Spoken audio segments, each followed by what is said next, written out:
Guys, listen up. As you get older, the best way to continue to look young, exuberant, and vibrant is to continue to take care of your skin. That's why I'm excited to have Teej Hanley as a sponsor of today's video. You heard me talk about them before, and you're going to continue to hear me talk about them because I believe in their products and the positive impact that they have on every man's life. Teej Hanley makes taking care of your skin so easy. They provide you with all the products you need and nothing that you don't. Every box comes with an instruction card that tells you when to use each product, how much to use, and in what order. Lapeef family, I must admit, skincare wasn't always something I always focused on, but since I started using this system, I've seen improvements in the way my skin looks and feels. And you don't have to take my word for it. They have over 5,000 5-star reviews on their website from satisfied customers from around the world. I recommend you start with the level 1 system, which comes with all the basics: a daily face wash, an exfoliating scrub, an AM moisturizer, and a PM moisturizer. In addition to amazing skin, members of Teej Hanley get tons of benefits, including at least 20% off retail price, the ability to customize your box, pause or cancel at any time, and free US shipping. And because Teej Hanley is sponsoring today's video, they're offering my viewers a great deal. Just click that first link in the description and you'll get 30% off your first box plus the free gift. Seriously, that's an amazing deal. Even though it's too early, as I often say, it's never too late. Click that link and get started today.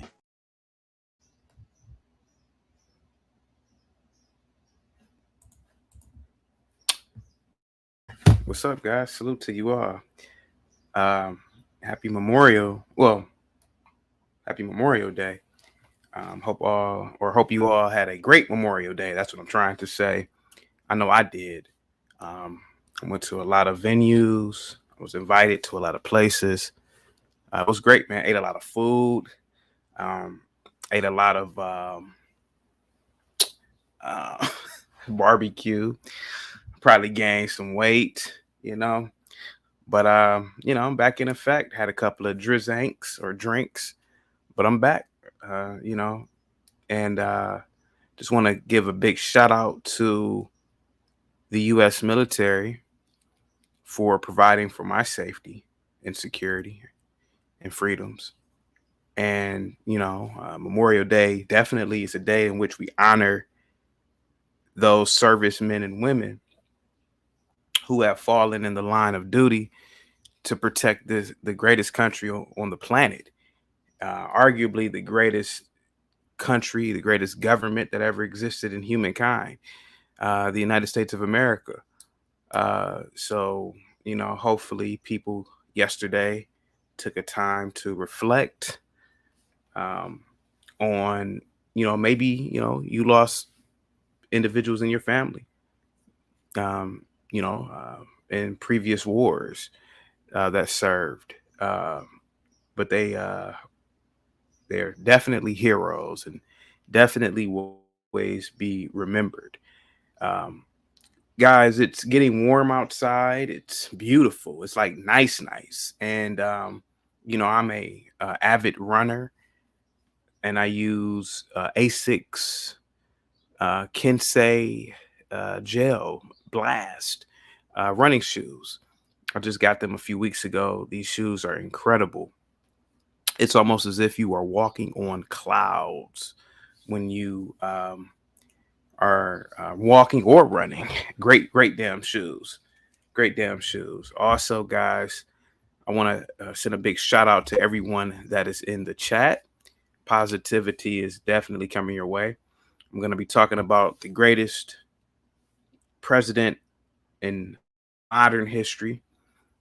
Jesse Lee Peterson calls him the Great White Hope. I look at Donald Trump as being the Michael Jordan, the LeBron James of politics at this point. And I got a few stories before I get into articles. But let me send a big shout out to Cliff. Cliff, salute to you, man. Positivity is definitely coming your way, Cliff. Cliff says, I'm in the building, CT. I'm not an American, but I'm an avid supporter of the Trump ideology. I'm Team Trump 2024. In 2016, I was brainwashed against him. Eyes are not wide shut anymore. I am woke. Cliff, you're probably younger than I am. And a lot of people were brainwashed. It was almost as if a mass amnesia came about or came over the entire national spectrum, if you will. For some reason, I didn't get it because I remembered. I remembered being a mere young child in the 90s. I remember Donald Trump was a very, very popular man in the public sphere. He wasn't into politics, but he certainly was a renowned businessman. And I remember for some reason, he made multiple appearances on Saturday Night Live. In the 90s, he was in Home Alone 2. He made another cameo in Zoolander. He had his own show for 11 years, The Apprentice. He was mentioned scores of times, not dozens, but scores of times in rap songs. He was referenced in other songs as well, in other genres. And the man, excuse me, the man was extremely popular. He was, I remember when he was in Bobby Brown's video in 89 or 90, he was in the Ghostbusters anthem that Bobby Brown had sung. So obviously the public loved him. Artists loved him, obviously. And it's weird that the media in 2016, painted him out to be a misogynist, a racist.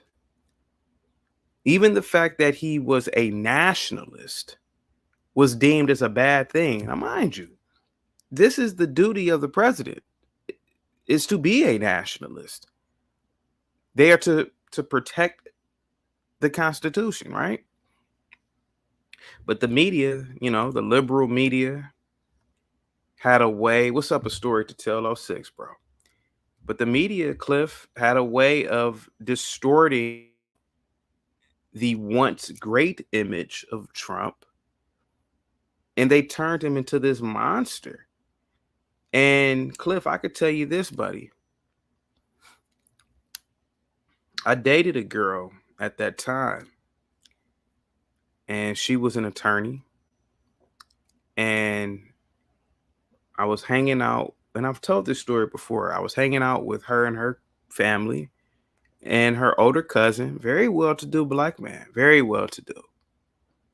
He kept questioning me on my support for Trump.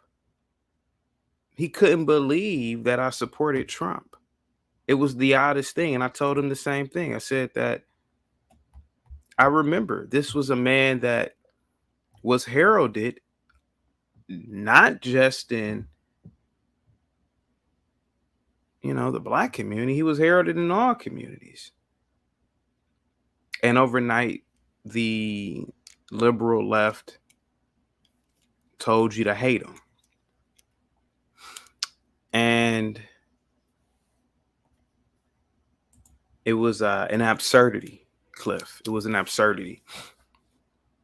But I never wavered, if I'm using the right word. I never wavered. I stuck to my gun, metaphorically speaking. And I supported Trump then. I supported him in 20, and I'm going to support him in 2024. I'm going to support him. Because, Cliff, Donald Trump represents everything that I love about America. Capitalism. Aggressive capitalism. Bluntness. There was a time in America where we prided ourselves on being blunt to one another. You know, at least that was the way that I've remembered it in the 90s. People were blunt, especially men. There was a time when men could be men in the country. Men didn't have to sugarcoat. But now, if a man is honest, he's vilified. I've been accused of practicing hyper masculinity by other men. Isn't this crazy? So this country has become weak, especially with the Biden administration. Open borders, a lack of national pride. I mean, Brittany Griner, WNBA player, she did everything that she could do to undermine the flag. Everything.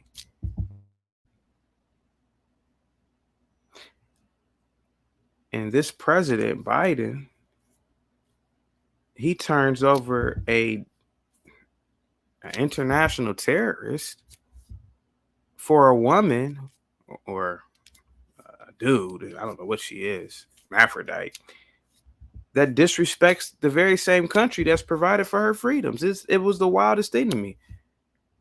If I was the president, I would have let her ass sit in jail and rot. You couldn't stand and do for the national anthem. You couldn't stand for the Pledge of Allegiance. You turned your back on the American flag, the flag that has allowed you to enrich yourself, making layups. It's shameful. It's absolutely shameful. And this is the country in which we live in right now. And the only president or the only person that I believe that can save the day, Cliff, is Donald Trump. He would have let Brittany Griner sit in jail and rot. She had no patriotism. And Biden, he made America look, my God, he made America look weak. Made America look absolutely weak by getting that girl out of jail, by doing that swap. That was a bad deal. Bad damn deal. But yeah, Cliff, I might be a little bit older than you, buddy, but a lot of people were brainwashed. The media is very powerful. And CNN and ABC, NBC, back in 2016, they did everything to undermine Donald Trump. Everything. Whereas 10 years prior, 20 years prior, he was applauded. He was applauded. But thank you so much, Cliff. Positivity is definitely coming your way, my good sir.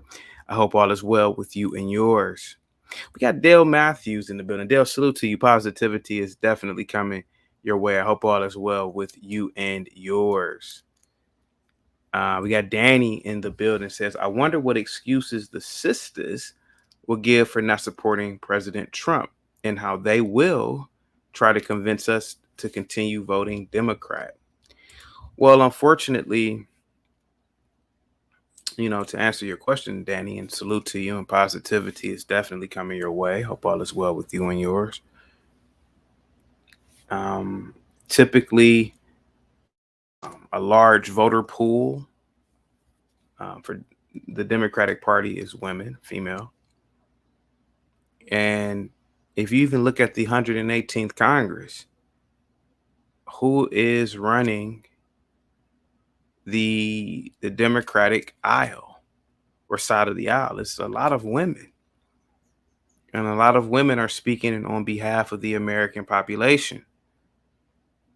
And a lot of women, civilians, will follow suit. And they will continue to vote for these congresswomen who are Democrats. They continue to vote for, Democratic politicians, particularly women. And, you know, women typically rely on a welfare state. They were, at one point, women used to solely rely on their husbands. Nothing wrong with that. They used to solely rely on their families. So now the government is, a national welfare state. And, well, not the government, but the Democrats have very liberal policies, which include a welfare state. And women obviously will vote for a welfare state than they would for a state in which you have to pick yourself up and work, which is more conservative, more Republican. So when they see Donald Trump, a lot of women, if you talk with a lot of women, they don't like bluntness. They don't like all out honesty. At least what I've experienced. So a man like Trump, they won't like a man like Trump. They like a man who's going to make them feel good. A man who's going to say flowery things, flowery words. And who does that? Mostly Democrats, particularly Obama. He says a lot of things that make you feel good, but they're not really good for you. The Democrats also have a lot of idiotic policies. Look at what's happening in Chicago with the immigration there. That started back in the 80s with the mayor. I apologize, I can't think of his name off the top of my head. But it started in the 80s, the mid 80s. They brought all these immigrants in. And because I would bet that it was a lot of flowery language back then. Immigrants are human beings too. They're just like you. They're just like family. They're just like this. And now there's an influx of illegals sponsored by the government. The government has taken once abandoned buildings in a lot of these communities in Chicago. And now they're housing a lot of these immigrants now. And now the residents are upset. But see, they can't be upset with the Republicans. They have to be upset with the Democrats because this was a Democratic policy. And it was. And this is why we need Trump. Trump doesn't support sanctuary cities. Trump doesn't support violent, illegal immigrants coming into this country. Only Democrats do. And the funny thing is that the hypocrisy, Danny, of a Democrat is a Democrat will say all this flower language. They'll say all these things that make you feel good. But as soon as the immigrants came to their front door, these same Democrats who were talking so great about the illegals, now they're crying to the government. Now they're crying to Southern border governors now. Like, why did y'all bring them up here? And that's what's going on in places like New York, Chicago, etc. But yeah, Danny, hopefully that answers your question. Salute to you. Positivity is definitely coming your way. I hope all is well with you and yours, sir. We got RP Tipsy Nomad. Thank you so much for joining. Positivity is definitely coming your way. I hope all is well with you and yours. Says Chaotic Truth, Trump and DeSantis 2024. I don't think so. RP Tipsy Nomad. I don't think so. And there's a multiplicity of reasons why. A lot of people are not aware of this, but I'll broach you up to speed. DeSantis and Trump, to be honest with you, don't trust each other. They don't like each other. one of the things is, do you guys remember in grade school or Tipsy, you probably were super popular in high school. Remember in high school, remember the one popular kid? It was the one. In most high schools, you'll have about 20, 25 popular kids. But remember the one. Well, Ron DeSantis has come into a school, follow me on this one, where Donald Trump was the one. And now DeSantis is jockeying for to be number one. And Trump sees this. And there's a lot of evidence that Trump is jealous of this. Now, I rock with Trump, but I've seen it my damn self. Trump wants to be number one. And I don't think there's anything wrong with being number one. But for him and to DeSantis in the same ticket, I don't think it's going to happen. In 2021, DeSantis refused to meet Trump at Mar-a-Lago. DeSantis also refused to endorse Trump for president in 2024, saying that he's still considering his options. Trump has been known to make disparaging comments about DeSantis. It was one time he even called him a fake Republican. Does anybody remember that? In March of 2023, Trump released 3 videos attacking DeSantis on ethanol subsidies, Social Security, and his poll numbers. In May of 2023, Trump reportedly planned to attack DeSantis on perceived disloyalty. So I don't believe, Tipsy, that there would be Trump DeSantis ticket. I don't believe it. Would I want that? Yeah. But 2 super popular people can't exist at the same time. There has to be a balance in the force. There has to be an underling. When I don't know if anybody's old enough to remember, but back in the day, they had a lot of TV shows in which it was like a motorcycle and there was a sidecar. And the sidekick could ride that. The president and the vice president are really like Batman and Robin, And I don't think that DeSantis wants to be Robin to Trump. And Trump certainly is not about to be Robin to DeSantis. So I don't know. I don't think this will happen. I don't think this will happen. But thank you so much, RP Tipsy Nomad. Positivity is definitely coming your way. I hope all is well with you and yours, my good sir. We have Lord Geotron. Thank you so much, Lord Geotron, for being a member. Positivity is definitely coming your way. I hope all is well with you and yours. Salute to you.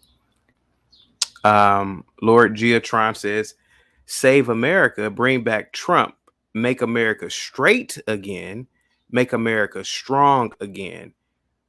We, the strong of this country, have sympathetically allowed the weak to take over and all but ruin this country. I agree with you, Lord Geo.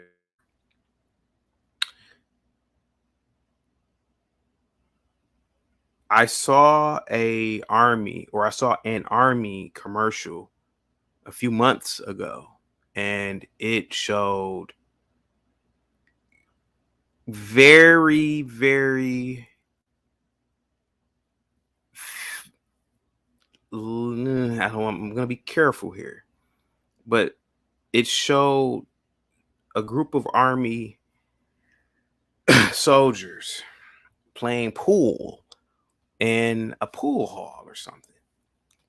And these kids looked weak. The men looked like little frail boys. The females like lesbians. And my fraternity brother, who is also in the military, well, he was in the military, I told him about it. And he's a really good guy. He's not a guy that ever talks about anybody. I never have known him to make any disparaging remarks about anybody. But he looked at me and said, "Oh, did you serve?"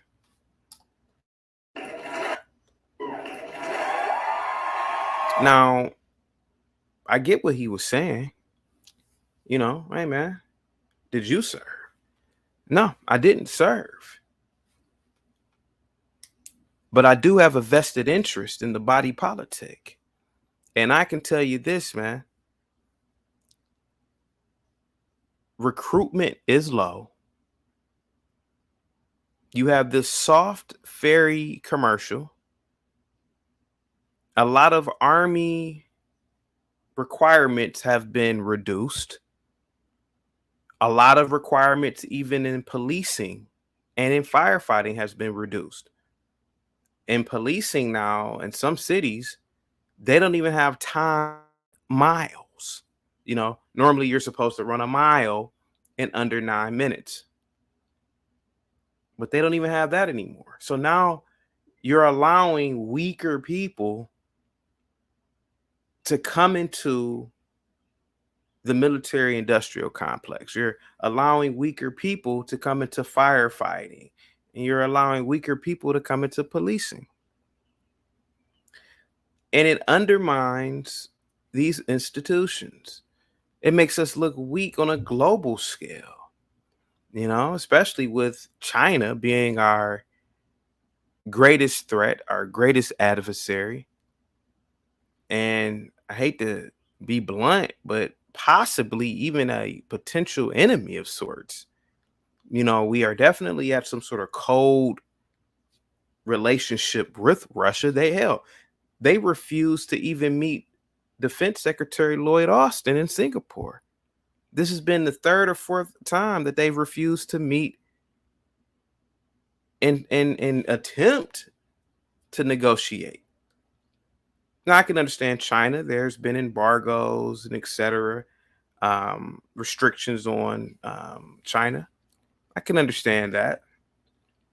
But our country is looking weak because we're too focused on homosexuality, transsexuality, too focused on having weaker recruits, if they're being recruited at all. In New York, I'm sorry, not in New York, in Cleveland, and I just read a report about Cleveland a month ago. They had and this isn't the military, this is the police. They had a graduating a police cadet class of 8 people that graduated. Eight. And what does that do? What does that tell illegals? What does that tell criminals? What does that tell individuals, even on a global scale, when they look at America and they look at the military? Oh, they're too concerned with wanting transsexual men to be in the military. They're too concerned with homosexuality. And that's why China, I gotta say this, maybe it's one of the reasons why China is threatening once disputed sea territory. It's only a matter of time before they cross the Taiwan Strait. Because what's America gonna do? What are they gonna do if we? That's what I really believe was gonna happen eventually. We do need to make America straight again. Because let me tell you something, Lord Geotron, and you're absolutely right, my good sir. When I look at the images of Normandy, when those boys over 80 years ago, 18, 20-year-old boys stormed up those beaches, high casualty rates. I think the casualty rates were 75%. So they probably had sergeants telling them, hey, you know, to be honest with you, most of you are going to die.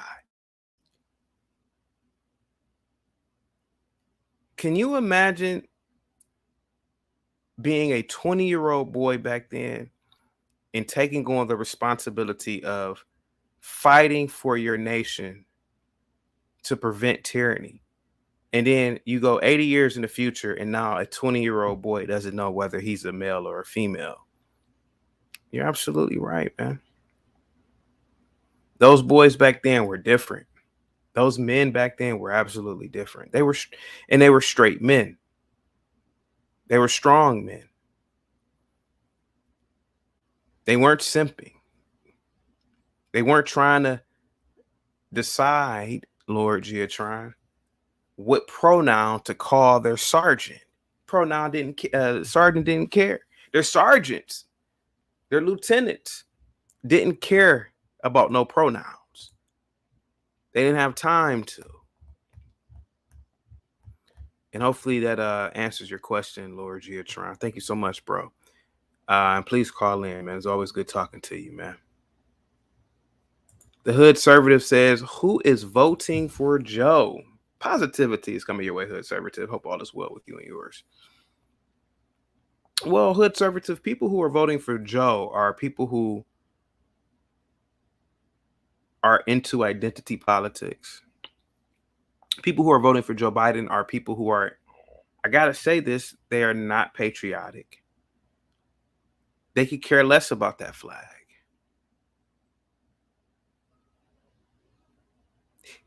People who vote for Joe, if you ask me, are people who really want to destroy America. And what is the evidence of this?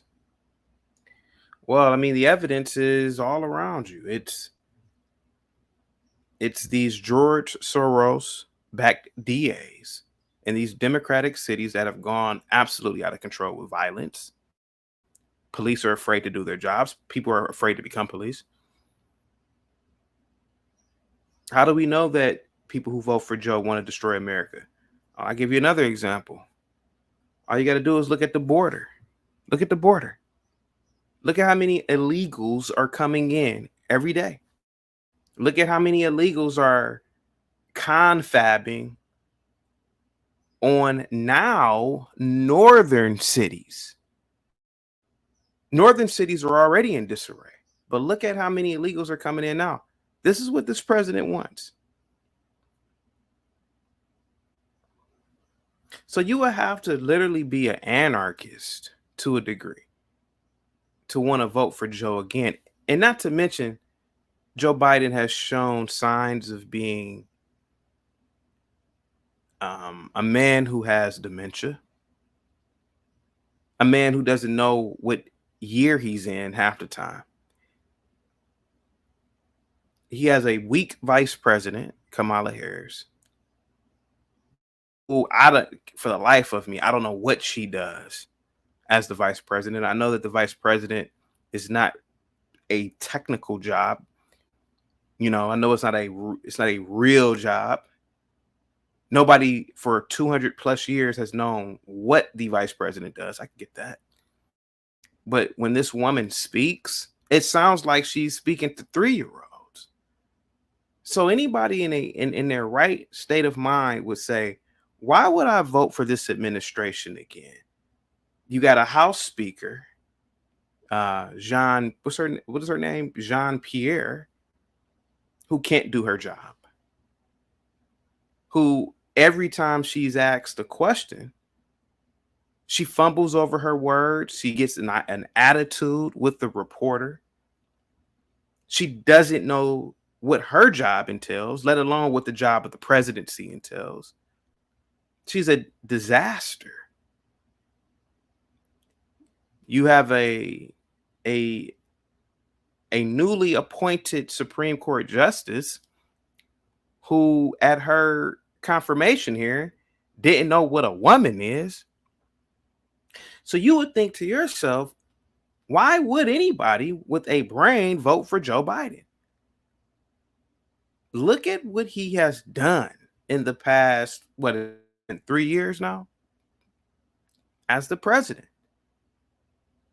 But I believe people who don't understand politics, don't understand the geopolitics, who don't understand the economy, people who are anti. I think these are the people who vote for Joe Biden. And these people, hood conservative, to see our great country go down under.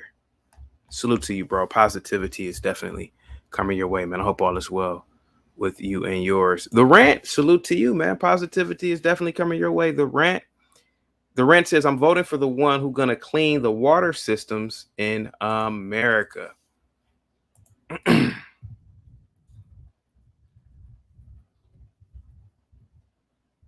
water systems in America.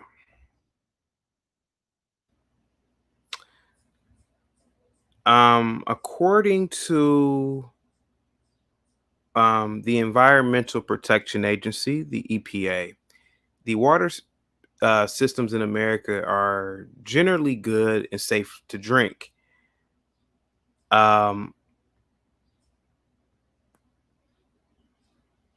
When you think of infrastructure, when you think of regulations, when you think of water treatment, America is certainly better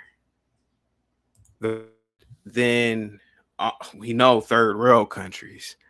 We know the water system is better than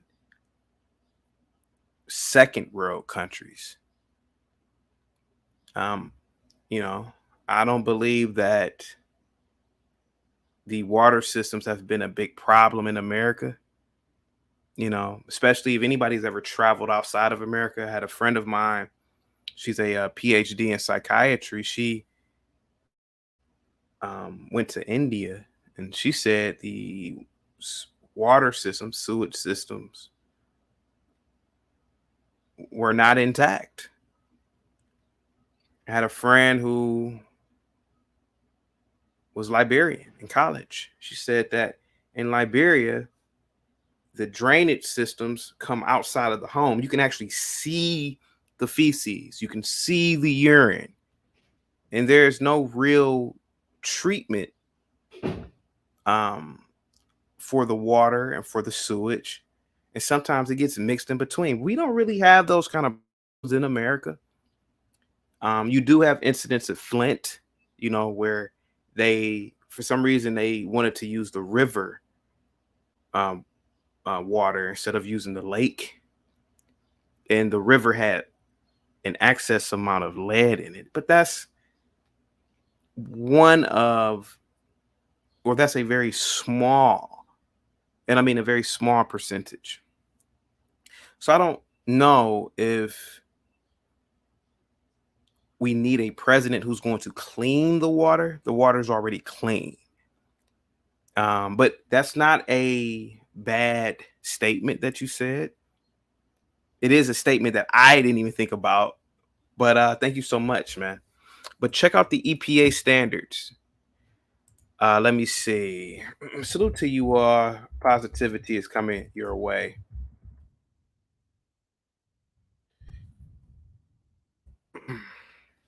Let me see who else is in the building. Guys, you're definitely free to call in and cam up. Let's see here. I just want to point something out about the rant's question or statement. Now, there are countries that, and I've already said it, is generally third world. And I mentioned India. So India has struggled with water pollution issues due to industrial waste, agricultural runoff, and inadequate sanitation systems. And this is what my friend told me as a witness by going to India. The Ganges River is considered sacred, but it's heavily polluted. Number 2 is China. Believe it or not, China, due to rapid industrialization and urbanization, in China, it has led to widespread water pollution, industrial discharges, untreated sewage, and agricultural runoff have contributed to contamination in rivers and in lakes. Indonesia is another country. Water pollution in Indonesia is mainly attributed to inadequate wastewater treatment and dumping of waste into water bodies. And Nigeria faces challenges with water pollution due to oil exploration and production activities in the Niger Delta region.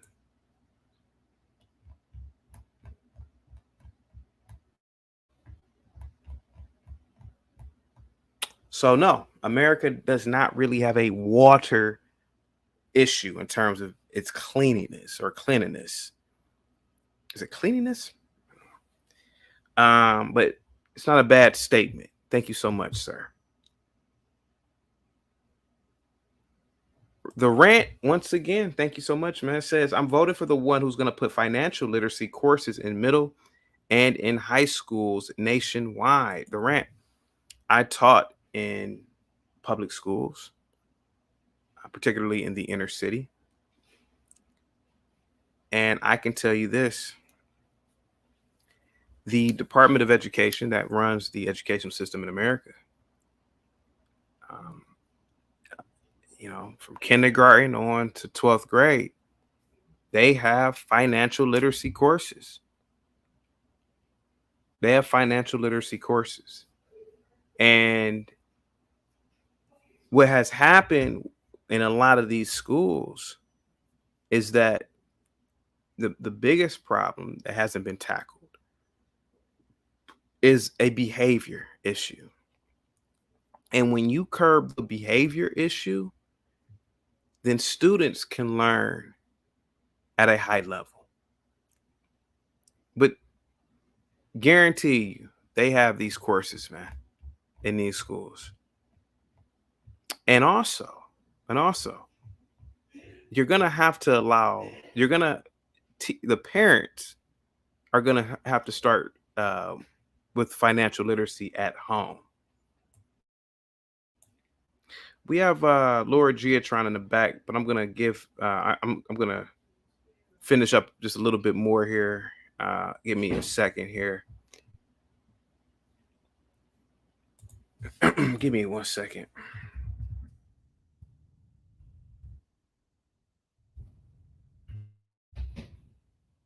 One second here. Salute to you all, guys. Get the likes up. I want to, and Rand is pointing out some good facts or some good statements here, but I want to point out something real quick.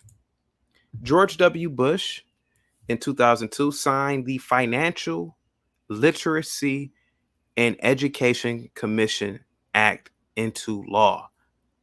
This law created the Financial Literacy and Education Commission, which is responsible for developing and promoting financial literacy programs across the country. That's George W. I think George W. is one of the presidents ever. Donald Trump in 2017, President Trump signed an executive order creating the President's Advisory Council on Financial Literacy. This council was responsible for advising the president on ways to improve financial literacy in the United States.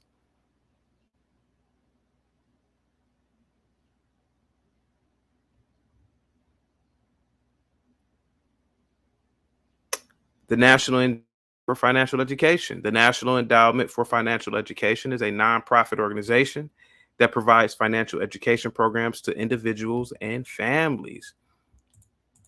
There's never really been a problem on financial literacy in America. The problem is it's a choice. You as the parent, the student, are you choosing to accept education or the information? And are you choosing to employ it or implore it in your daily life? I'm telling you, when I was a kid, they had financial literacy courses in junior high school. They had people come in. They had people from the banks come in. They had branch managers come in. They certainly didn't have, the CEO of JP Morgan Chase come in, but they had branch managers come in, junior high school and high school. But if they're coming in there and 50 kids are acting like a fool, of course the kids are going to go home and not retain anything because they didn't learn anything. So we have to really tackle the behavior thing, the behavior issue. Is in the building today. I want to get to everybody real quick. Marco, positivity is coming your way. Laura, give me a couple more minutes, all right, bro? And Lance, give me a couple more minutes too. Marco's in the building. He says Jim Crow Joe is an advocate for segregation. I don't like Joe Biden. I don't think he's a good president. I think he should have been president 25, 30 years ago when he was younger. And I probably still wouldn't have liked him. But the man is old. He'll be damn near 88 years old when, if he is elected, his next term ends. But the man is breaking down now. And he's only, 82? I don't like Joe Biden. I don't think he's a good politician.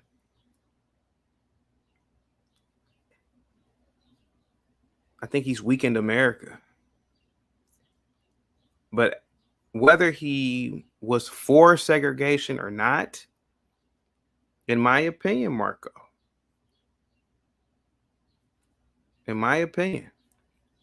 integration may have hurt the Black community. So whether Joe Biden is pro-segregation or not, he might have been onto something if he was. That's just my chaotic truth. But thank you so much, Marco. Who else is in the building? Jesse, what's going on? Positivity is coming your way, man. Danny says, I was just rewatching your live stream on Yakub from a year ago. Thanks. Thank you so much. A story to tell. Once again, man, 06. Let me see who's in the building. We got Shelly in the building. Shelly says Trump is not going to win. Shelly, his poll numbers are incredible right now.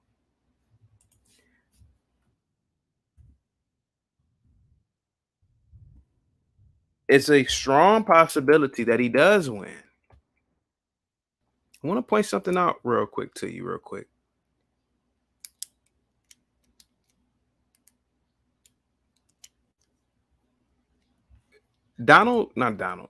Joe Biden's ratings have plummeted. So there's a possibility that he will win. And that indictment in New York and charges brought against him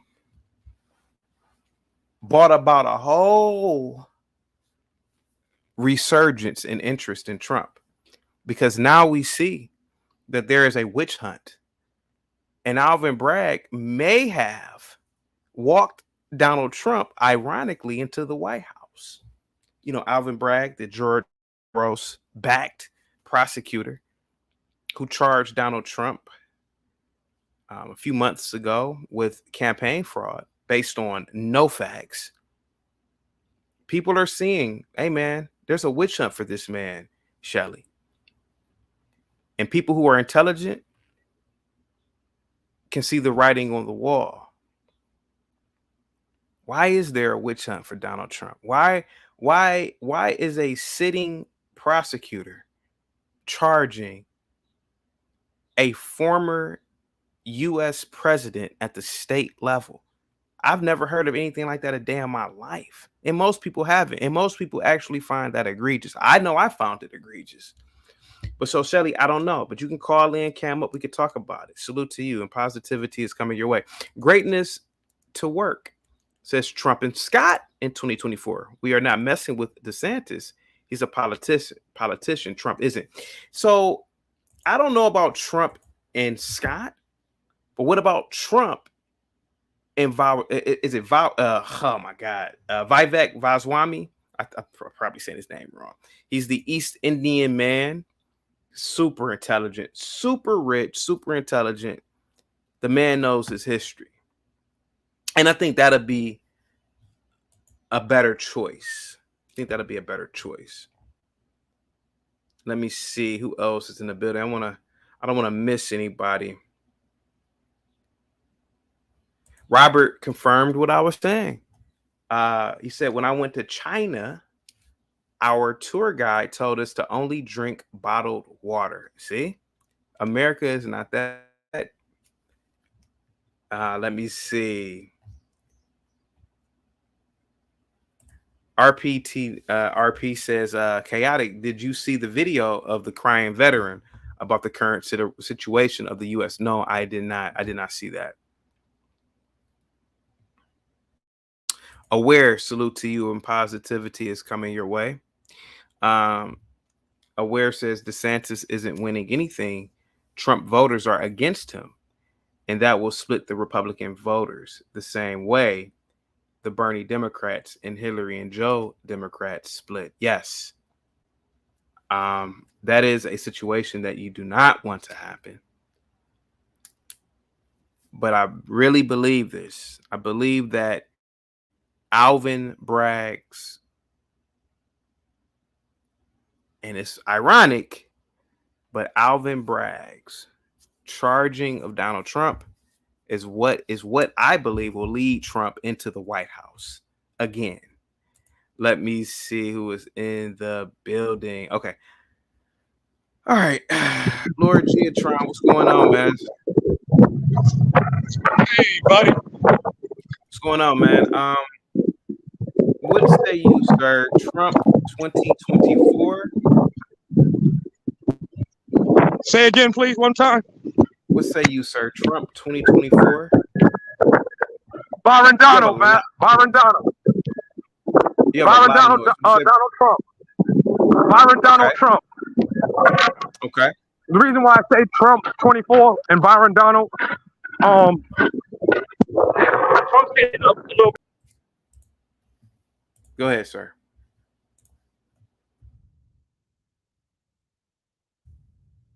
Go ahead. Is he still there? Okay, he dropped off. All right.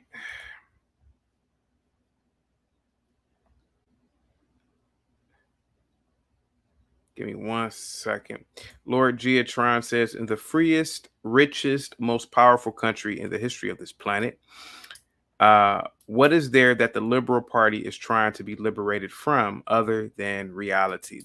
In my opinion, Lord Giatron, what I've noticed with the liberals is that they need something to live for, and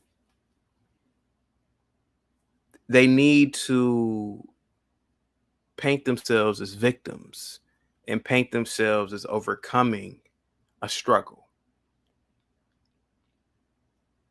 A lot of liberal, particularly whites, they feel as though they need to save Black people for some reason, even though Black Americans are the wealthiest Africans in the diaspora. But they've brainwashed themselves into believing that Blacks are down. Let me tell you a story. I was in my car one day and I was waiting for my friend. And along comes this white liberal. Now, she's a canvasser for the Biden campaign. So she has her clipboard. She has her Biden stickers. She has a flat, one of those yard signs or two. And she comes knocking at my window. And she says, are you going to vote for Biden in the upcoming election? I said, absolutely not. She said, well, why not? I said, why not? I don't think Biden is a good candidate. I don't like the Democratic Party. I don't like the Democratic Party because the The Democratic Party is a party that supports the welfare state. It's a party that supports illegal immigrants. It's a party that is anti-patriot. I mean, they're not patriotic. I don't want anything to do with it. The lady looked at me and said, "Well, you're black, and and you're supposed to." And I'm like, "Lady, I'm not supposed to do anything.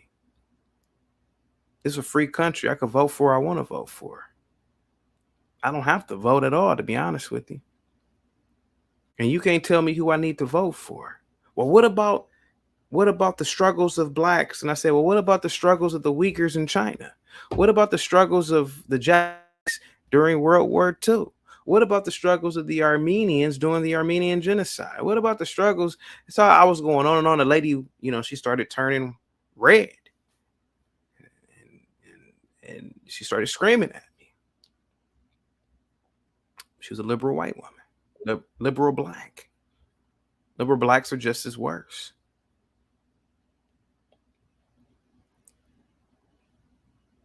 They want to be oppressed. And they want really to get free things.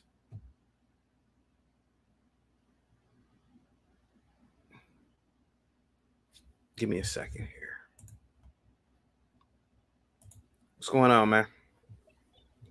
I'm back, brother. How you feeling this afternoon? Well, real good, man. It's still morning out here where I'm at. Oh, okay. So what say you about Trump, man? Trump 2024. Honestly speaking, I was talking about this with a very democratic liberal lady friend of mine. I was on a date with her this past weekend, and she's very diehard Democrat liberal. And I was saying how they broke down the polls and how people voted in the last presidential election back in 2020, and over 90%, it was like 94% of black women blindly gave their allegiance to the Democrat Party and voted for Joe Biden. And I think it was like 69% of black men voted for Joe Biden. As a black man who doesn't appreciate the Democrat Party for anything that they do because of the wickedness and what they do to us as a whole, and how they promote stuff like BLM and LGBT and George Soros and CRT, I was saying, I'm saying this out of anger. I don't literally mean it, but black people as a whole in this country don't deserve Donald Trump. And especially because of the stuff that they say after his presidency, going through the crap that we're going through now with the current bozo in office. I mean, and it's a tried and tested tradition in humanity. Weak men create hard times. And I've done a lot of research, continental, country, national, and the history of this planet, including women rulers and leaders of sovereign states and nations.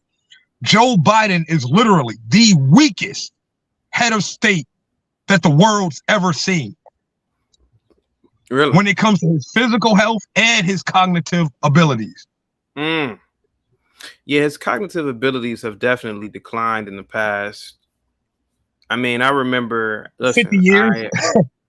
I mean, he was sharp when he was VP under Obama. And to a degree, that's why Obama picked him. Obama himself said, "Hey, if something were to happen to me, I know he can run the country." So obviously, Obama, being an intelligent man as he is, if I don't think that he would have chose Biden if he recognized any type of cognitive decline. But now his decline has become so bad that I'm almost willing to bet he has a sound piece in his ear and somebody's telling him things to say at this point. The man, he's clearly this is clearly elder abuse, and it's quite shameful on a global scale to parade this old man around and him embarrass himself time and time again. There was a situation where he had forgot about I should bring it up. He had forgot about something that just happened in the country, and they said he didn't know. And I wish I had it on me right now. Probably look it up. but the man needs to be sharp. Every president needs to be sharp, and maybe there should be, and not to, and maybe I can be bipartisan here, but maybe there should be an age limit or a cognitive test, but you can't have a president who literally right. Yeah. And it's also a testament to the Marxist. It's also a testament to the Marxist style cabinet that he threw together, because Senator Kerry, not Senator Kerry, excuse me, Congressman Kennedy said it best. If Joe Biden was left in charge of the Sahara Desert would quickly run out of sand. And if you don't mind, Chaotic, if you don't mind, can I just leave this tidbit with you, man? Go ahead. Jordan Peterson said it to I think he said it to Kathy Newman a few years back, about like when the feminists are parading around saying how men have oppressed them and men have took power and seized power, and everything's about power. They've ruled because they've taken power, and that's not what it was. It's based on competence. Leadership is based on competence and a capability. Okay, and the inverse of that, and your control to that belief is if when these feminists are bitching and complaining about not having equality, they're only talking about having equality in positions of authority and power. Yeah. While on the flip side of having this authority and power, they don't know how those men in those positions got to those positions. They just want the position. They don't have. They don't want to go to the office and be at the office and on the job for 75 hours in a week.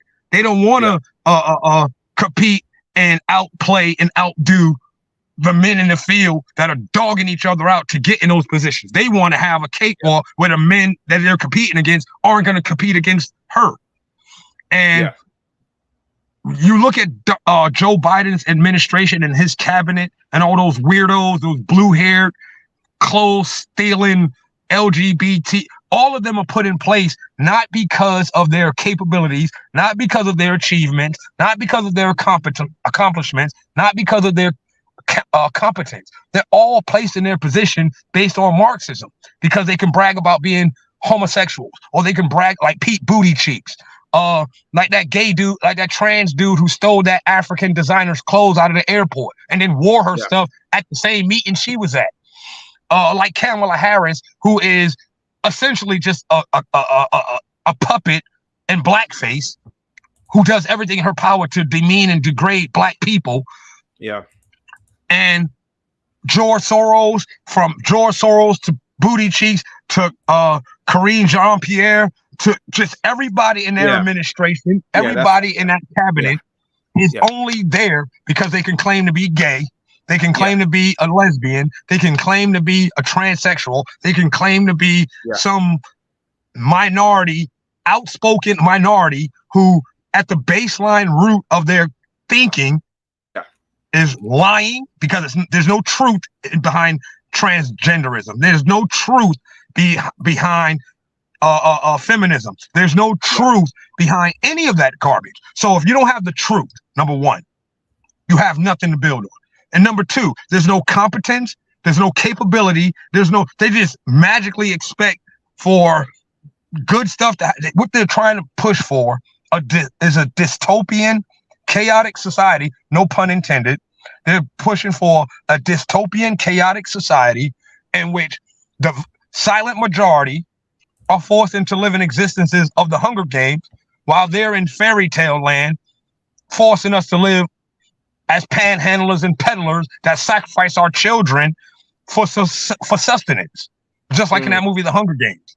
And if you really go back and look at that movie, The Hunger Games, all the elites, if you really look at them, they were in gay face / LGBT transgender face, very weak, very incompetent caliber people, forcing the vast majority of the populace into sacrificing our children, i.e. pro-choice / Planned Parenthood.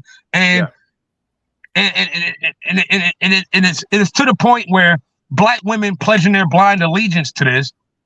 If I show you what I do for a living, I just had to walk off the job because it's pouring raining out here in Spokane.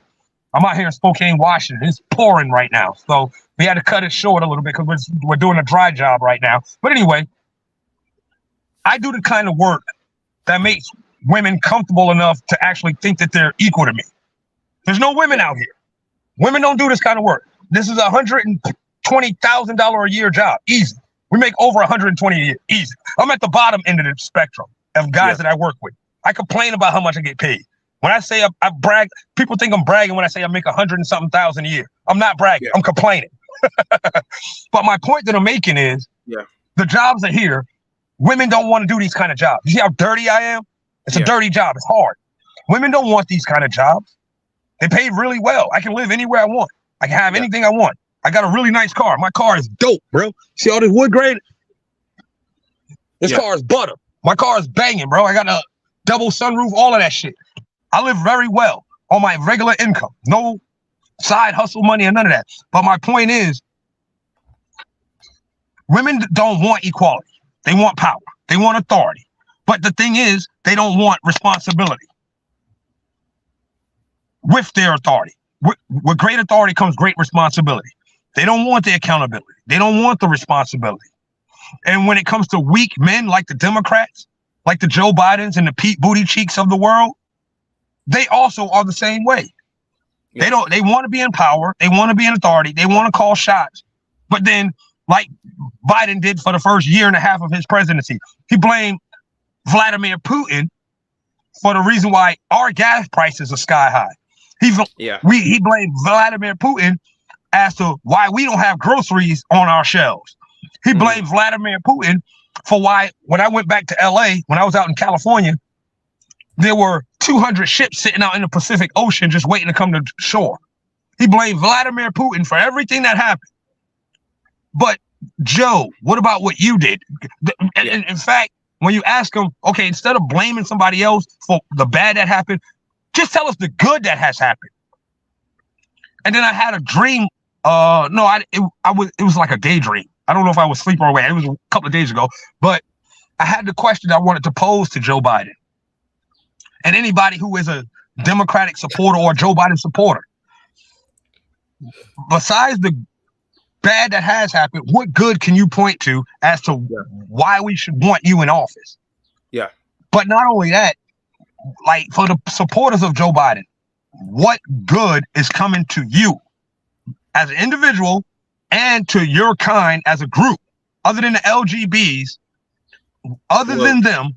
That's all that matters to that particular group. I mean, everything you said makes sense, but you're talking about a segment of the population that is certifiably mentally ill.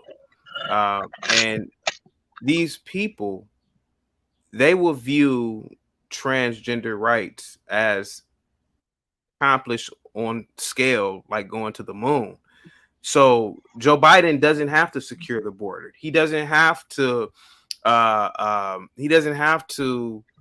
lower inflation.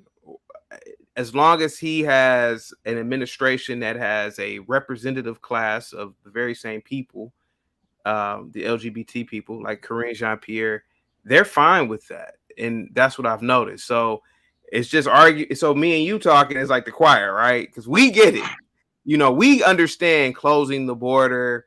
We understand that China is making impressive inroads in technology. They have a technology now, not hyperdrive. I can't think of the damn name of it right now. They're something with their rockets that Secretary Austin said, hey, America's far behind with this technology. So, you know, it's like preaching to the choir at this point, man, unfortunately, man. That's why I just say, man, the only thing we can do is just vote for Trump. That's it. But let me read this super chat real quick. Big Ant, thank you so much for the $10 super chat. Big Ant says, what up, chaotic? Bob says, this guy still writes rap songs in his off time. I'm assuming he's talking about Lloyd. Salute to you, America's first rifle. Thank you so much for coming through. Guys, if you are in the back and you are not on camera, listen, at the Lapeef Network, JR has said it time and time again to cam and be on camera. Unless you're anti-Chicago Rilla, Gary, I mean, other than that, you're going to have to be on camera if, you know, you're not a regular over here. Or you got to drop like 100 in the super chat. I see you in the back, Daniel Carver. I listen, I was a fan of yours when you used to come on the Howard Stern show, but you got to be on camera, man. Let me get to I'm a skyscraper says Trump brainwashed Republicans. He was the one who shut down the U.S. economy. No, he didn't. I got to disagree with you on that. President Trump did not shut down the entire U.S. economy. The COVID-19 pandemic led to widespread shutdowns and restrictions across the country to slow the spread of the virus. Give me a second. And now that the truth is coming out, if you don't mind, Chaotic. Let me just finish this real quick. You know, these measures were implemented at the state and local levels, and the decision-making authority primarily rested with the governors and local law or local officials. However, the federal government, including the Trump administration, played a role in providing guidance, support, and resources to help navigate the economic impact of the pandemic. Various sectors of the economy experienced significant disruptions and temporary closures during this period, but attributing the entire shutdown to a single individual or administration would be an oversimplification of the complexity of the situation. And so, no, I got to disagree with you, my good sir. I'm a skyscraper on that one. And also, I'm a skyscraper says Obama is running things now behind a curtain. But see, here goes the thing. I'm a skyscraper. We got to get over this conspiracy theory nonsense. And I rock with you. I'm a skyscraper. I rock with you. And I wish you would call in.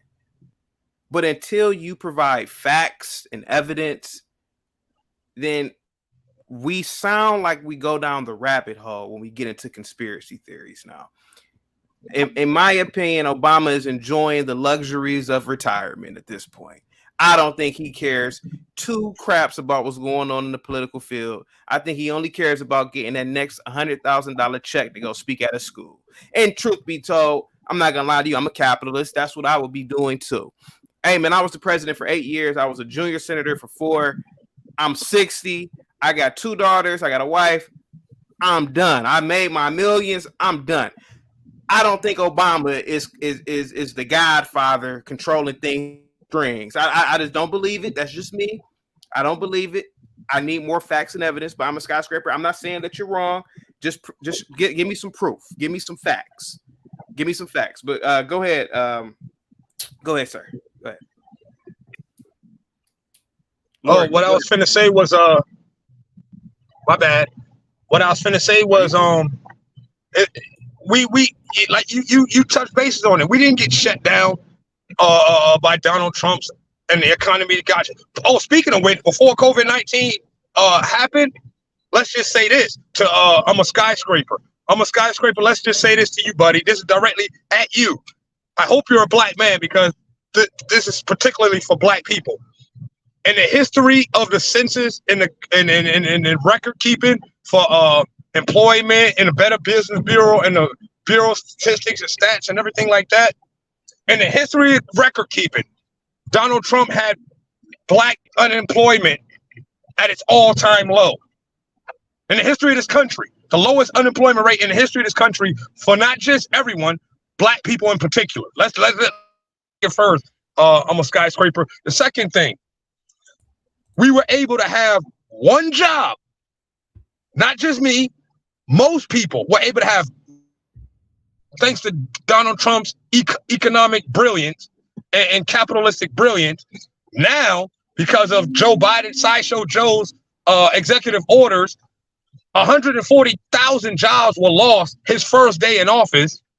And then not only were those 140,000 jobs lost, but the residual, the people who made money off those people's jobs were lost when he shut down the XL pipeline, shut down leases to Anwar, shut down leases on federal drilling leases on federal ground and force people into having to take 2 or 3 petty small McDonald's jobs just to make ends meet, because now you don't got that good money coming in that Donald Trump had you making off one job. Plus, he went in and just destroyed the Donald Trump 2017 tax code.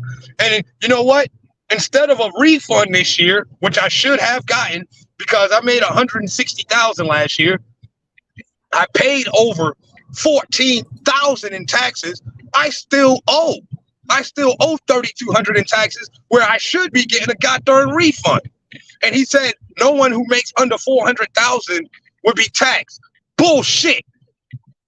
Everybody got taxed extra. So Joe Biden is not only, he's also a liar.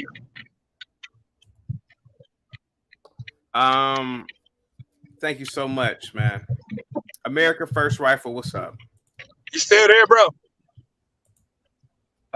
Oh yeah. Hello? Shout out to that brother up there. I'm in the Pacific Northwest too. And I want to say a couple things because homeboy said a lot. One thing about I'm a skyscraper in his comments, and it really gets me angry because I live in Oregon and our governor was, and I'm just gonna straight out say it, fascist Hitlerian attitude towards the pandemic, how literally hundreds and thousands of people lost their livelihood and their lives as well because of her really just over the top lockdowns that she enacted in the state. Literally not only tax people, people's businesses that have existence, put regulatory fines and costs on people's business just for existing. And this just, and I saw friends of mine lose everything. They put their whole life, 10, 20 years into building something, and some damn white liberal in a capital city with the stroke of a pen destroys it all when nobody was really in danger. We know the truth. Nobody was that much danger. So I'll just say that about that. I can ramble on. So that just me personally, it just makes me really angry because I lost my job as well. And I had to go into another industry when the pandemic hit. So, and then I'll speak to the feminism thing. And I've asked this question to many women and never been able to answer it. Okay, if you feminists are talking about you are ready to take on responsibilities that you're taking from men or whatever, or you're independent and all this, when feminists do this, when they have a female financed, engineered, and expertise and labor into a tall skyscraper somewhere around the world, maybe the most feminist place on the planet. I'm talking about a big, like, Empire State Building. There's already buildings bigger than the Empire State Building now. Something of that size. If they can do that, I'll take feminism seriously. If they can do that, but I don't think they'll do it. And I'll say that about that. Do you have anything to say, Kadak? And I'll say my last. No, I do. And I want you. I don't know if you can stay up here a little bit longer, but I do want you to say something real quick. Let me bring up this guy real quick. Yeah, what's going on, Daniel Carver? Hello, is this CT? Yeah, I certainly don't appreciate you talking about my man Joe Biden. And me and my organization, we finally got a man that speaks for us. He finally understands the problem that is represented in the racial jungle. I don't want you up here jibber-jabbing left and right about our man Joe. We finally get a candidate who knows our strife, who knows our problems, and you up here trying to shoot him down. That's our boy Joe Biden. I don't want you acting up. And we ain't going to vote for Trump in 2024. We're going to vote for Joe Biden and Kamala Harris because we don't want that racial jungle. Just like Biden says, the only man who can ever talk to me and my organization. And that's how I feel. What do you got to say to that, Say-Tay? I don't have anything to say about it, man, but I do got to get you up out of here. Any last words, sir? No, that's it. I sure do appreciate the time. I wish you would heed my words and listen to our great leader, Joe Biden. He understands America. Thank you very much. Thank you so much, sir. Real quick, guys. Let me read this real quick. Hold on. Give me 1 second. Let me read this real quick. This is from HighCube25, says China is already far ahead of the United States in the future of high-tech industries, communication tech, EVs, AI, quantum computers, and batteries. Now, I disagree with you on that, HighCube. You're not necessarily wrong, but you're not necessarily right. China is rapidly catching up with the United States in a number of high-tech industries, including communication tech, electric vehicles, AI, which is artificial intelligence, and quantum computer. In some areas, China is ahead of the United States. In communication tech, China is the world's leading manufacturer of telecommunications equipment. I think it's Huawei. Oh my God. A Chinese company is the world's largest telecommunications equipment supplier. China is also a leader in the development of 5G tech. Okay.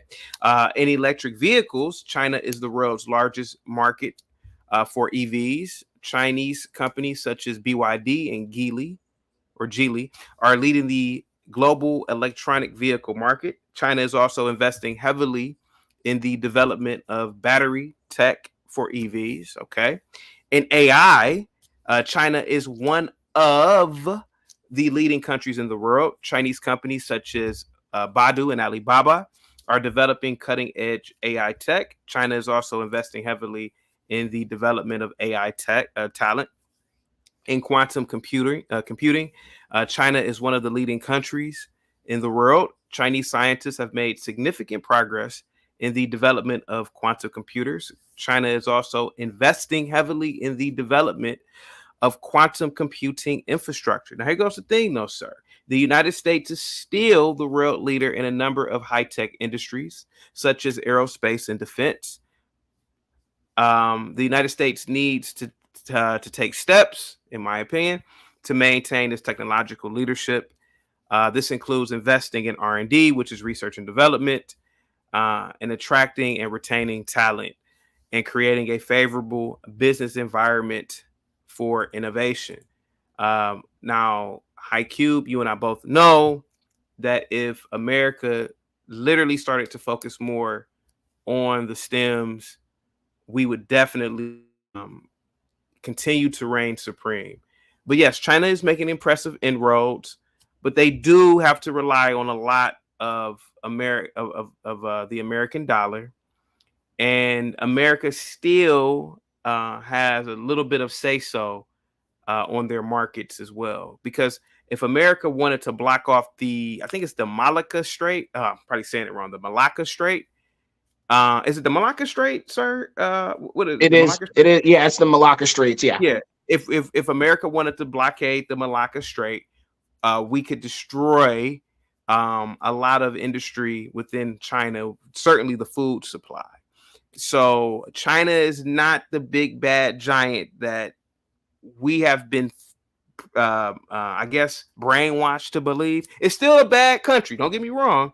It's still a growing country, but America still reigns supreme. HighCube. Do you want to make a comment to what he said? American First Rifle. Yeah. I'll just say this. This is our game to lose. Right now, we're in a great power competition, and the ball's pretty much in our court, and we're kind of fumbling it right now. There's a couple of things like the DF-21 that we're kind of afraid of. I don't know if you're familiar with that. Explain it. Explain to the audience. The DF-21 is a missile. I think it's a hypersonic missile where it's land or ship-based. That's what it is. Yeah. That's what we're lagging behind. Go ahead. And they can have I think it can be land-based, and it can be launched from a plane as well, to where it has 3 redundant systems to where it can still be controlled. It can be controlled by satellite, pre-coordinates, and also it could be taken over autonomously if it has like a signal or whatever, and it just sends a kinetic rod down into a it's for our it's for our aircraft carriers, and that's what they're for. Okay. Yeah, so therefore, and so that's what China is focusing on, just like Russia. There are big legacy systems. They want to, so stuff like that. They're coming up with stuff like to take down our legacy systems instead of building stuff to take them on. Yeah, and I'm glad you brought up, because it was escaping me, but the hypersonic tech, right? Lloyd Austin, who is our Secretary of Defense, he said it, and he said that, hey man, we're lagging behind. And I would argue it has everything to do with the very administration that you were appointed by, because we're too focused on nonsense in this country. Why, America? Why haven't we mastered this technology yet? Because we outsource. Unfortunately, we outsource our STEM. We outsource our base of knowledge. I'm trying to come up with a good way to articulate, but pretty much we're relying on other nations, people to fill our STEM ranks. We're relying on Southeast Asians, Chinese. Like if you look at the people who are beating or the best, or like the USA math team, you seen that meme where the USA math team beat the Chinese math team, but the whole math team comprised of Chinese Americans. Right. So, so that's I think, me personally, that's a bigger national security risk or than everything else, because they got 100,000, 2 million engineers waiting in the wings. We got to force people and beg people to become engineers and go into STEM now. Do.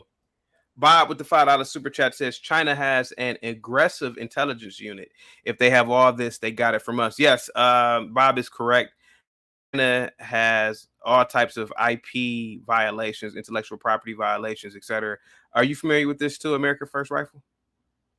Yeah, and also half of that, they didn't even have to do anything. They just forced companies to give up all their intellectual property just to do business in the first place, and then everything else they just steal it out the back end. Yeah. Lord Geotron, what's going on, man? You wanted to get in? You're on mute. You're on mute, bro. Go ahead.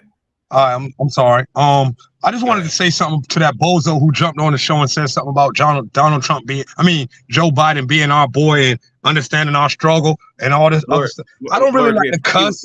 He was trolling. He was trolling. It wasn't right. Okay, because he was trolling. That's some clown world mess. But no, what I was finna say was we are in trouble. We are in trouble because weak boys outnumber the strong men that make up this country. And we, like the brother down here said, we've been outsourcing our STEM research and intellectual minds and replacing it with activism, feminism, and politics. This country has been reduced to a nation of politics, a nation of politicians instead of thinkers and leaders. That's what we've been reduced to. We've been reduced to teaching boys it's okay to cry. We've been reduced to telling boys it's okay to have a safe space. I'm 34 years old. I'll be 35 in August. I don't remember getting brought up. I remember when I did something wrong, I got a foot put in my behind. When I said something stupid, I got called stupid for saying it. I don't know where all this stuff came from, where calling stupid people stupid is bad or wrong. I don't know where it came from. We're calling a faggot or a dyke became wrong. But the truth is the truth. There is no my truth. There is no your truth. There is no their truth. Anytime you put anything other than the word "the" in front of truth, you're telling a fucking lie, dog. We gotta watch the cursing for the day, though. Yeah. Oh, my bad. I forgot about the F-bomb. Yeah. My bad. Yeah. And also, one other note. In the preamble to the Constitution, Joe Biden is actually a criminal. Based on the Constitution. That's why they're trying to get the Constitution abolished. They're nitpicking and slowly trying to fester under the surface so that they somehow can declare martial law and then eventually outlaw or disband the Constitution by the domestic tranquility. That's domestic tranquility. That means America first. That's literally what that means. Home, America. Putting us and the people of America first. Then we'll worry about any and everybody else. Also, for our prosperity, which means our children and our future generation. And when you're dealing with an administration like what we're dealing with now, who puts everything and everybody before the American people, he is literally violating and breaking the law of the land. When you put America last as the president of the United States, which Joe Biden is and has done, he's put the American people and the domestic tranquility last. Nothing about his administration or his policies has improved the populace of America, has made America safer for the American people, has made America wealthier, more powerful, has not. Everything is in question now. When you give overwhelming support and funding for stuff that threatens our future, when you send, okay, I say it like Matt Walsh says it. Matt Walsh says a great point. Just look at, when you look at whether something's good or bad or right or wrong, if everybody in the world espouses and picked up your belief system, what would happen? If everybody in the world became a transsexual, or if everybody in the world became LGBT, or if everybody in the world became a dink, or a D-I-N-K, like domestic, some with no kids or whatever, if everybody in the world picked up these qualities, the human race will go extinct. Which means what they're believing and espousing and perpetrating on the American people is bad. There's no good in pro-choice. If everybody in the world, or if everybody in America starts having abortions, if 100% of the women gets abortions every time they get pregnant, then America's population is going to go extinct. That means you're violating the posterity. That means you're violating the future of our country, the future generation. The domestic tranquility. When you open our borders and you're letting Chinese nationalists, Haitians, and don't get me wrong, I don't have a knock against nobody's nationality, but my American heritage comes first to me before anybody else's fucking heritage. And you put in Ukraine before American taxpayers. You're stealing our money. You're hiring 87,000 new IRS agents, deploying them against the American people to rip off every crumb and penny that you can get from us to send it overseas so you can launder money that you've been dirty back alley working with Russia in the first place. And you're telling us that we're supposed to be okay with that? No, you're violating the law. The Constitution of the United States is the law of the land. And Joe Biden has broken the law of the land. He needs to have his ass in jail. Let me read something real quick, okay? I'm sorry, man. I'm very passionate when it comes to my country and my relatives and my loved ones. David Murphy says Biden sending out billions out to countries too. Now, check this out. I've done many live streams on this on my own channel at The Chaotic Truth. We all know that Biden has sent over billions of dollars to Ukraine. He's $75 billion in total so far in assistance to the ongoing Ukrainian war with Russia. But I want you guys to check something out real quick. He sent over, I got to put you on mute real quick. It's like a lot of background noise. But I want you guys to check something out.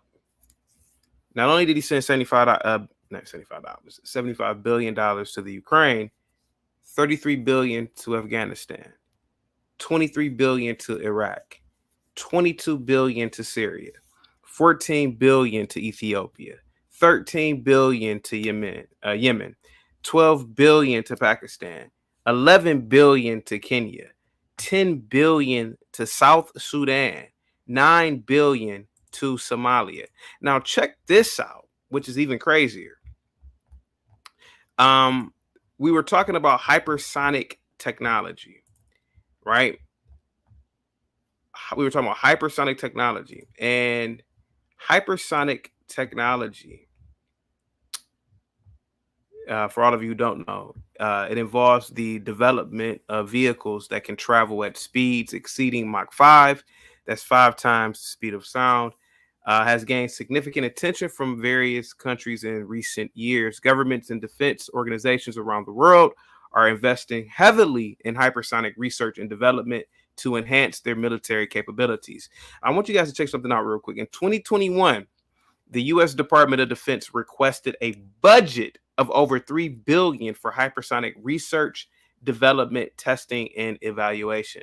So you would think that the president would, or Department of Defense, would put more money into hypersonic R&D, which is research and development, than sending out money to third world, and I gotta say this, shitholes.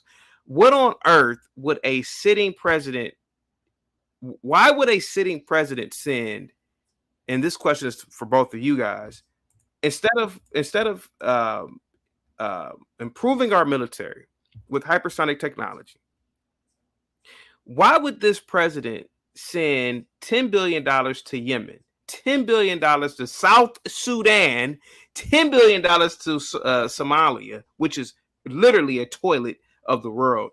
Why not spend that money and increase that, or increase the hypersonic budget to, let's say, $100 billion for R&D and develop, or research and development? Go ahead, guys. I'll say this. I think really it's just a side effect of the world liberal order. And that's literally in that strong interest in our foreign policy establishment is what drives a lot of this funding. So if you didn't have the same brainwashed globalist types infecting literally both, it's the uniparty, as people like to say now, that infect both administrations, all these holdovers and all that. Because that was another thing that boggled my mind, not to go too far from what we're talking about, is all the Obama holdovers that were in the Trump administration. You know, like those people should have been up out of there. But I was also, Trump did a good thing where he didn't go on a hiring spree for the government, so that's another good thing, because obviously less people being hired by the government is kind of a good thing. But anyway, so yeah, I think that's really the biggest thing, is that, people's hands are tied when it comes to these decisions are already made in the smoke-filled rooms in Switzerland and the Bilderberg and all these other places. Not to get too conspiratorial, but a lot of what these projects are hatched in these locations. What say you, Lord Geotron? And thank you. And that was a good answer, American First Rifle. What say you, Lord Geotron? Why would this president send billions of dollars? We ain't gonna talk about Ukraine, but why would this president send billions of dollars to Somalia, which literally looks like biblical times? Yemen. Why send money there and not allocate $100 billion towards hyper technology in terms of R&D? Go ahead, sir. Well, it's sort of like the same reason why they put those 87,000 IRS agents in employment. It's like a 2-part thing or 3-part thing. Number one, I'll say this part first. As far as the American people go, the Democrats are always screaming and bitching about how they're job creators. So like when Biden came into office, he destroyed, let's say, 500,000 jobs when he shut down the XL pipeline. Okay. Half a million jobs gone overnight. But then because there were so many low-level, low-paying, cheap jobs out there, those 500,000 people had to go pick up 2 or 3 jobs in order to make ends meet, like they were making off their one job. So they created jobs by ruining good jobs. They forced people to have to go pick up 2 or 3 jobs, and then they said they created jobs. That's the first thing. Keep that in mind, because I'll give you the second example. Out on the East Coast, between Maryland and Virginia, there's an area called Hampton Roads. It's in Virginia. They got this interstate called 64, Interstate 64. They got tolls now, And what those tolls do is they charge the local people in that area $4 or $5 each way every day. So you got 1 million people using these tolls every day, 5 days a week, and they being charged. So 1 million people being charged $5 a day, twice a day, every day, 5 days a week. That's $50 million generated. I'm exaggerating the numbers, but let's just say roundabout. And to monitor those tolls, they created, let's say, 2,000 jobs. So those 2,000 employees are making 500, let's just say they're making $1,000 a week. So you're taking $50 million a week away from the Virginian people to pay 2,000 people 200,000, or let's say 2 million a week. So where the hell is that other 48 million going? It's going in their pockets, which brings us to the third point about why Biden is doing all that stuff overseas and all that crap. It's to launder the money that they're stealing from the American taxpayer. That's what they're doing. That's what they're doing. They're laundering our money, and they're using those 87,000 IRS agents to keep us off their backs so they can launder the money that they've stolen from us through those offshore accounts that they set up in those third world countries. That's what's going on. Wow. DMT, before I get you in here real quick, the Wife School podcast said that Trump literally said in the debates that Biden is going to bankrupt this nation. Now, I don't remember Trump ever saying that. Now, this is what I do remember Trump saying on October 20th, or sorry, October 21st, 2020, Trump tweeted, "I would love to debate Joe Biden, but my campaign is doing so well that we don't need it. A debate would be a disaster for Biden and make America look weak. He doesn't have the stamina or mental toughness to debate me." I don't remember him saying that. The Wife School podcast. If he did, would you mind calling in and telling us what time and date that he said it? The only time that I remember him ever saying anything about debating and how he would crush Biden was October 21st, 2020. But that's neither here nor there. Do you guys know what she's talking about here? When did Trump say that it was going to bankrupt the nation? When did he say that? The only thing I can remember is, and this is, they did have that debate where he said a couple of things, and I'm paraphrasing, but it was like kind of like your costs are going to go up, or this is going to go up, and literally everything Trump said, it's happened. And It's because I've seen, like, in the last year, a lot of clips of him debating have popped up on social media, and it's literally like what he said is like your costs are going to go up, your quality of life is going to go down, and it's all come true. So it could be a paraphrasing or something dealing with that. So I'm the reason why I was shaking my head, because I'm inclined to believe that, because most of what Trump said, it has kind of come to fruition. Warning about Joe Biden. Okay. DMT, what say you about Biden sending over billions of dollars to these foreign countries, not putting money into hypersonic R&D?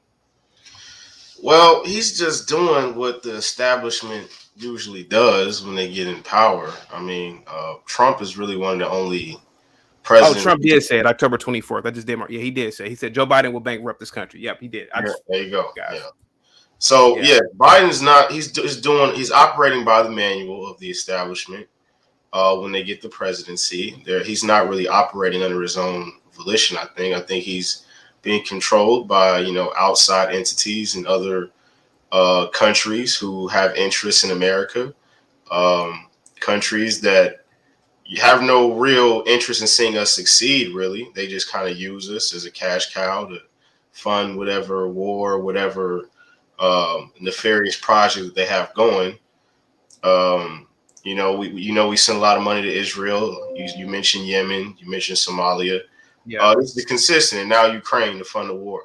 This is something that we've consistently seen most presidents do over the last 20, 30 years. You know, they operate putting foreign interests above the interests of Americans.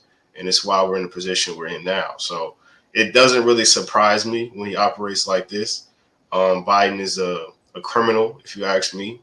I think he should have been, him and his family should have been arrested a year ago, but I doubt that ever happens. You know how this goes. We don't like to hold people accountable. So these sorts of things continue to happen. And it's really unfortunate, but that's just how things are, you know, until we finally get somebody in to change it. I wish Trump would have done some things differently to make sure that he stayed in the presidency. I keep telling Republicans, you're not going to vote your way out of this one. You're going to have to ballot harvest your way out of the situation because the Democrats are playing chess. We playing checkers. And if Republicans don't get a sound strategy on how to effectively harvest votes, they're going to lose again. So no matter the candidate, it really doesn't matter. You just got to learn how to play the game better than the left does. And right now, we're doing a terrible job at that. DMT, do you think? Give me 1 second. Do you think Obama is running things behind the curtain? DMT? Yeah, I think. I don't think it's just Obama. Think so? I think really? they have a little clique. I think they all have input. They may have a little group chat, a little group email or something. And you know, I know they all. I don't want to get too conspiratorial here, but you know, these people run in circles, underground circles, and you know, organizations that they have these sorts of conversations on how things are going to go, and they have the answer to people that we may not be even aware of. So. Do I think Obama's running things behind the curtain? I think him and a whole other group of people that do not have America's best interests at heart are running things behind the curtain. And I think that people are here and abroad. They're not just in America. They're here and abroad. America First Rifle. You want to ask DMT? Yeah, I wanted to add to kind of what he was saying. Dealing with the ballot harvesting. I think it's just really Republicans waking up. It's probably going to take a couple more cycles too for them to wake up even more that this other team is going to go and do anything that's necessary. They are not above extortion, murder, cheating at elections. They're just not above it. And I think Republicans for a long time were like, oh well, wouldn't do that. And it's like, okay, well, they kind of did that. But we still have to respect the rule of law, whatever. So I think people are starting to wake up to the fact that they're going to probably have to pay. Republicans are going to have to play a little dirty. And I'm not advocating people breaking the law or whatever, but we have to realize a lot, especially dealing with the 2020 election, a lot that went wrong was put into law beforehand. You got to remember, they had the Facebook, they had the Zuckerberg Chan initiative that put ballot boxes everywhere in every neighborhood. And also, you know, they made sure you can turn in ballots for your mom and them, you know, and all that. So you have 80 ballots, you know what I'm saying, for the neighborhood, and that's completely legal. So a lot of these things where we think it looks illegal or it feels illegal, it was previously until the last 5-10 years, where a lot of these left-leaning blue cities, they did the groundwork beforehand to where now a lot of, like, you see what Carrie Lake is going through. She might get a couple of legal victories, but all in all, if you say 2020 was a fraud, you're a conspiracy theorist. But at the end of the day, Republicans didn't pay attention to the groundwork prior to that. And that's why we're here where we at now. And if I can add to that really quick, I think Republicans messed up on going at the Dominion voting systems. Although there may be some questionable activity on those voting systems, how they work and operate, I don't think that was a winning case. I think they should have stuck with what you can prove: the ballot harvesting issues, the voters that were dead voting, you know, people voting without ID, the unchecked signatures. Like, that's where they should have stayed. And because they went with the Dominion voting system things, and then Fox loses that big lawsuit, now everybody looks like conspiracy theorists, right? They lost credibility on that argument when they could have just stayed on what the stuff you can prove. So they already behind the 8 ball on that. So now it's just, how are you going to move forward? Like, Kari Lake should have never been in this position. Like, y'all know the game that they playing. We've known for 3 or 4 years now. So why hasn't there been any counters? We just saw what happened in Wisconsin with the Supreme Court vote. We just saw they lost a mayorship in Jacksonville. Like, what are Republicans doing to counter this stuff? Because if they don't counter, they don't play the game. I mean, you may not want to cheat, you don't want to break rules, but you got to play the game to win. If you don't play ball, we're gonna lose this country. We're gonna lose. It might be a blue wave next election, because they know they can get away with it. They know nobody's really challenging them on this stuff. So why would they stop doing it? Oh, and I've told a lot of my friends, and I'll shut up. I've told a lot of friends, be ready to do 8 to 16 years of a Democrat running this country. Just be ready for that. I don't think we're gonna have another Republican in at least probably 2 terms. That's my opinion. So if you're saying that the Democrats are gonna run or gonna control the White House, and I'm assuming you're saying they're going to control the Senate and House, Senate and the Congress, right? That's what you're saying too. Everything. So I don't know if they'll control. They'll have one. They'll have at least one. Okay. Assuming that they have one, let's say Congress. They already have the Senate now, but let's say Congress, and they have the White House. You say for 16 years, American First Rifleman. Okay, so let me ask you a second question. It's happened before. Okay, so when does World War III start then? Because that's the next phase then, World War III.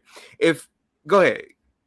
Well, see, that's the thing about it. It's just like their whole thing has the last 20 years is literally just F with Russia. That has been the foreign policy establishment's go-to, is mess with Russia while we're kind of leaving the Middle East. That's pretty much, and also too a big motivator for me to vote for Trump in the first place, because he was never my first choice. Yeah. But when I looked at Hillary and her antagonistic relationship to Russia, like, they hate this woman. Not that they dislike, they hate her. Okay, compared to everybody. So I was convinced if she got in office, we were going to hit World War III. That's why I enthusiastically was like, I'd rather vote for Trump than her. So it's just Democrats are most wars are Democrat wars. I don't know if people are familiar with that, but so in 16 years, because what you said is very interesting. Do we implode domestically, or will there be external factors that will hit us first? You're on mute, American First Rifleman. You're on mute. It'll be both. But I think the biggest vulnerability right now is the economics, or the banking system. They keep putting little band-aids on it, but I think there'll be a situation where Russia and China are going to do something with bonds or debt or something like that, which almost happened before, mind you, during the last 2008, 2009, where we were going through this crisis, and Russia actually approached China and said, hey, do you want to cash in some of your debt to F with their bonds and stuff? And China backed away. So I think that we have this big vulnerability. If China and Russia work together, we'll have a recession for 5 years or something. I don't know, but I think that's our biggest vulnerability. Okay, so in 16 years, where is BRICS? As long as they hit some benchmarks, we're in trouble. Like, as long as they, and obviously we're going to try to sabotage them, because obviously we're, right now is the great game competition, kind of like, or if you ever you're scared. I'm just saying. It's just like gonna be the great game in Afghanistan way back in the day. It's gonna be all the big boys going to all these countries, gaining influence, courting, doing all that stuff until somebody wins out.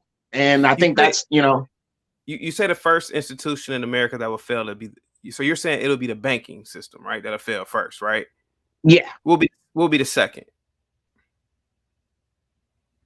That's a good one. I would think that a military adventure, or a military, or not military, but a project kind of like Ukraine that we've been dealing with. There's gonna be a flashpoint somewhere around the world where our leaders are gonna we have to send troops, or we're gonna have a huge geopolitical embarrassment. And I think that's it.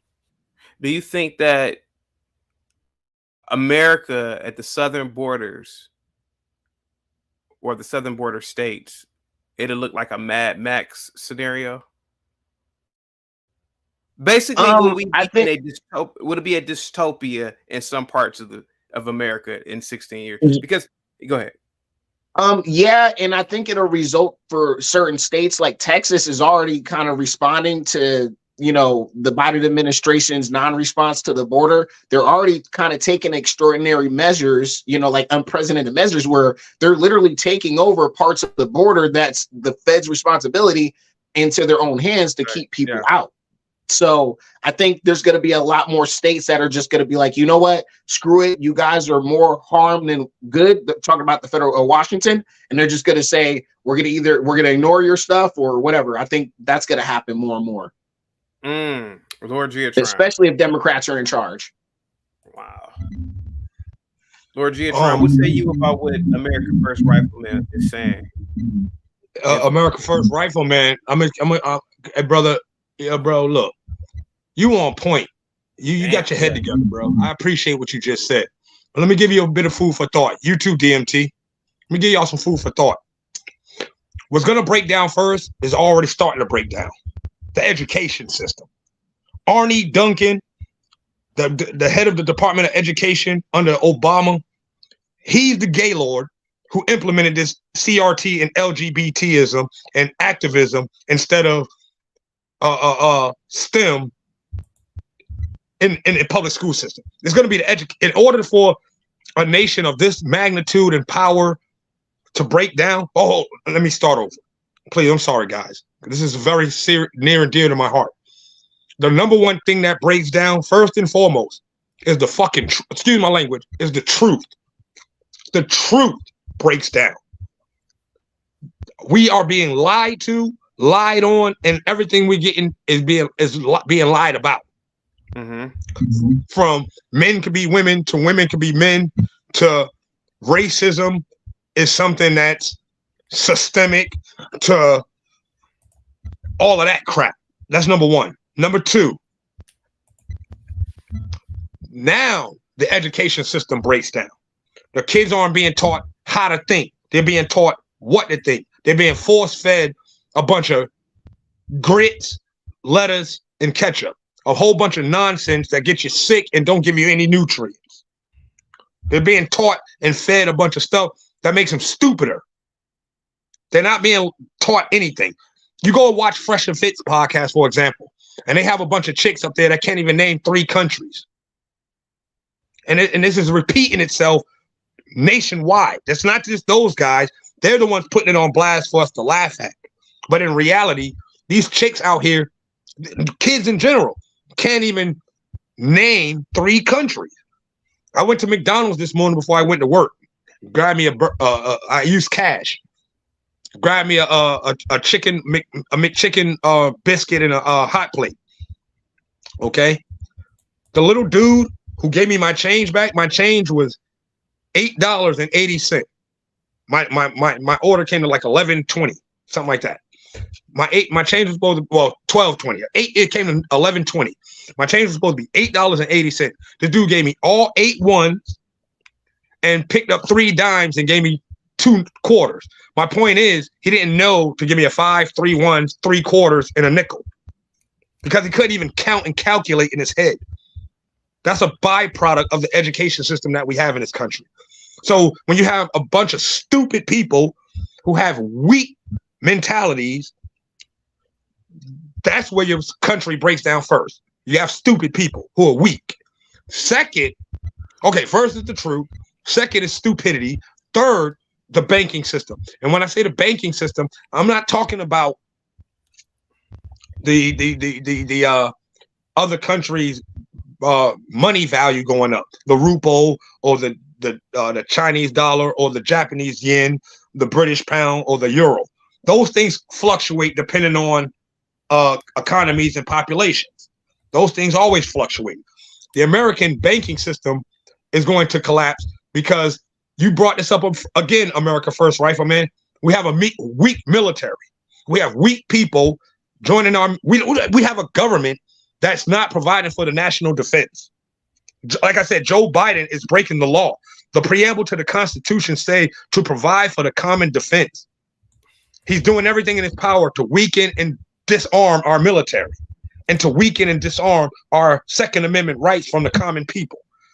And the only thing that got the American dollar any respect around the world past September 11, 2001 was our military. The American dollar don't get respect around the world because of the GDP. The American dollar don't get respect around the world because of the tourism. It doesn't get respect around the world because of anything that has to do with the political realm. The only reason why the American dollar got respect around this world, going back to the 70s when Richard Nixon took us off the gold standard, was the American military. Because the fear that the big bad bully would come get you if you didn't respect our money. This current administration is weakening our military. So we're being lied to. We're being edified. That's not even a word. We're just being made stupid. Our military is being broken down, which means our money is going to break down behind it. And next, and this is the most important thing, like we keep mentioning, our borders. They're putting foreigners above and before the domestic tranquility, which is the native populace in this country, us, the people who built this fucking place. Excuse my language. The people who built this place, the black men whose ancestors died with welts on their backs. We're being put last. And like that clown said, he was a troll, but I want to make a response to something he said about Joe Biden being for us. Yes, he does know our struggle because like Alfred Kinsey, his mentor, he authored our struggle. He purposely calculated, deliberately set a trap and laid in wait for us to take the bait. And then he preyed on us and our disposition and our plight, just like Kamala Harris and just like all prosecuting attorneys / criminal justice people do. You ever notice that criminal justice people don't have to be lawyers? They don't have to go to law school in order to be in their position because they don't have to be smart. They just have to be good at lying and setting traps and preying on people's disadvantages. And if you guys don't mind, one last point and I'll land this plane. Anytime you look at the difference in your appearance, as far as your skin complexion, your height, your build, and anything like that, anytime you look at your appearance or where you're from, single mama home, poverty, or whatever else, anytime you look at those types of things as to why you're not accomplishing or succeeding in this world, you're making yourself a victim. You're making yourself into a victim. That's what the LGBs, the feminists, the CRTs, the liberals, the weak, that's what those people do. Don't be a victim. Be strong. The only thing left in this country is strong men and strong men who are willing to marry these bimbos out here that transactionalize sex and relationships. And I'll leave it at that. Coach K, thank you so much. Coach K says Tim Kennedy even said he noticed a difference in the military when Trump was in office. I too. I have a question for the panel. And this goes along with what Coach K is saying. It is a few questions, but they're all in the same ballpark. Is the Taiwan Strait the most not sacred, but is it the most important stretch of 100 miles on the planet? And what would Trump do in 2024 versus Biden do in terms of protecting Taiwan or that 100 miles? Can I say something real quick? Just to what Coach K said, a couple of comments in the chat. So shout out to Coach K. She was talking about convention state because it's kind of like what we were talking before, and I'll close it out really quickly. That's kind of a lot of spicy white militia talk right there, because a lot of, like we were saying, like if things break down, and I was saying like a lot of states are kind of going to start doing their own thing. That goes along with that. She just articulated it a little bit better, where people, that's the real spicy talk the government doesn't want people talking about, is the convention of states. So that's real spicy talk. You might need a whole episode just for convention of states, because that's a really big topic. And so moving on to Taiwan. So shout out to Coach K for that. So Taiwan is one, and I hate to say it because I'm a non-interventionalist. I'll say that, but because of the chips, those damn chips, semiconductors, the whole planet will shut the hell down if China destroys those facilities. Yeah. So if they take over, if they invade Taiwan, etc., what say you, DMT? What would Biden do in 2024 versus Trump in 2024 in terms of protecting Taiwan? That's a good question. I think Biden. I think Trump would do a lot better negotiation on the issue. I think Biden is going to try to be somewhat forceful, even though nobody really takes him seriously. He'll try to force his way with the Chinese government and get them to kind of back off on Taiwan, whereas Trump will make them come to a deal that they can't refuse. I think they just have different strategies in that. I think Biden is still operating on a sense that America is superior in every way, and they're going to have to do what we say regardless. And I just don't think that's the case with most countries anymore, especially our enemies. I don't think people fear us anymore. Whereas I think Trump is going to come to the negotiating table like, hey, you're going to have to relinquish some of the hold you have on these people if we're going to be able to do business. And I think that's just a better way of going about it than trying to, force their hand. Because I think if we do that too much, BRICS is already going to continue to grow. By that time, who knows what position they're in. And I see more. I think I saw Saudi Arabia is going to be moving more of their money and currency with BRICS, and they're going to grow that alliance. That alliance is going to continue to grow. So it's in our best interest to figure out how to negotiate with these people and stop, branding them as the enemy that we need to defeat, because the stronger they get, the more I fear for us, because our allies, I just don't trust our allies, bro, especially the European ones, So you guys are aware that China rejected or rejects U.S. Requests for a meeting of the defense chiefs. Beijing blamed U.S. sanctions on its defense minister for its rejecting of an invitation to meet with Defense Secretary Lloyd Austin in Singapore.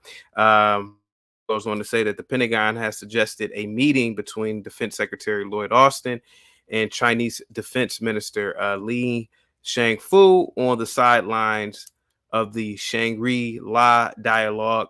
It's an annual security forum being held in Singapore from June 2nd to the 4th.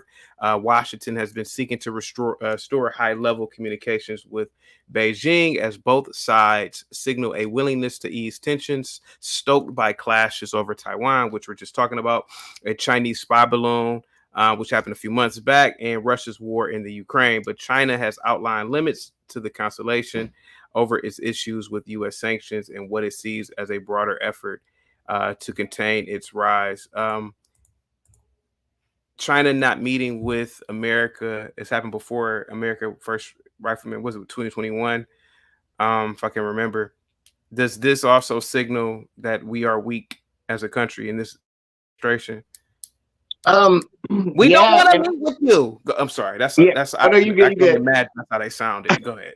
I think it really speaks to I think the internal kind of conflict between the State Department and the Department of Defense, or the Joint Chiefs, because I think most of the generals don't go around saying, "You see what they did? Sanction them." That's usually like the eggheads at the top of the administration with the State Department, and now they got to deal with the fallout.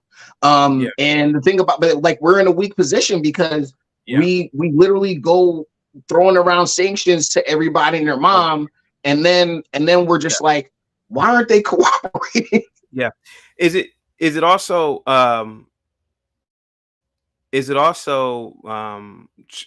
China is becoming more independent,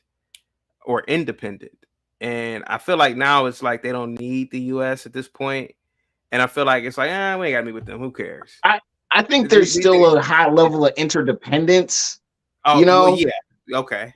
And I don't think they're just ready yet to break off from America just yet. I think they're playing the long game. Like, knowing them, another 20 to 40 years, then they'll start being a little bit more. But now they can just, because they understand we're still economically integrated with them. Once they're able to stand on their own too and get their domestic market a little bit better, then they'll start, breaking off. Until then, they're just playing hard to get. You got to remember, our elites still love China. DMT and Lord Geotron, what say you about this whole Chinese fiasco? And do you believe it has something to do with this current administration being perceived as weak? Geotron, you're on mute.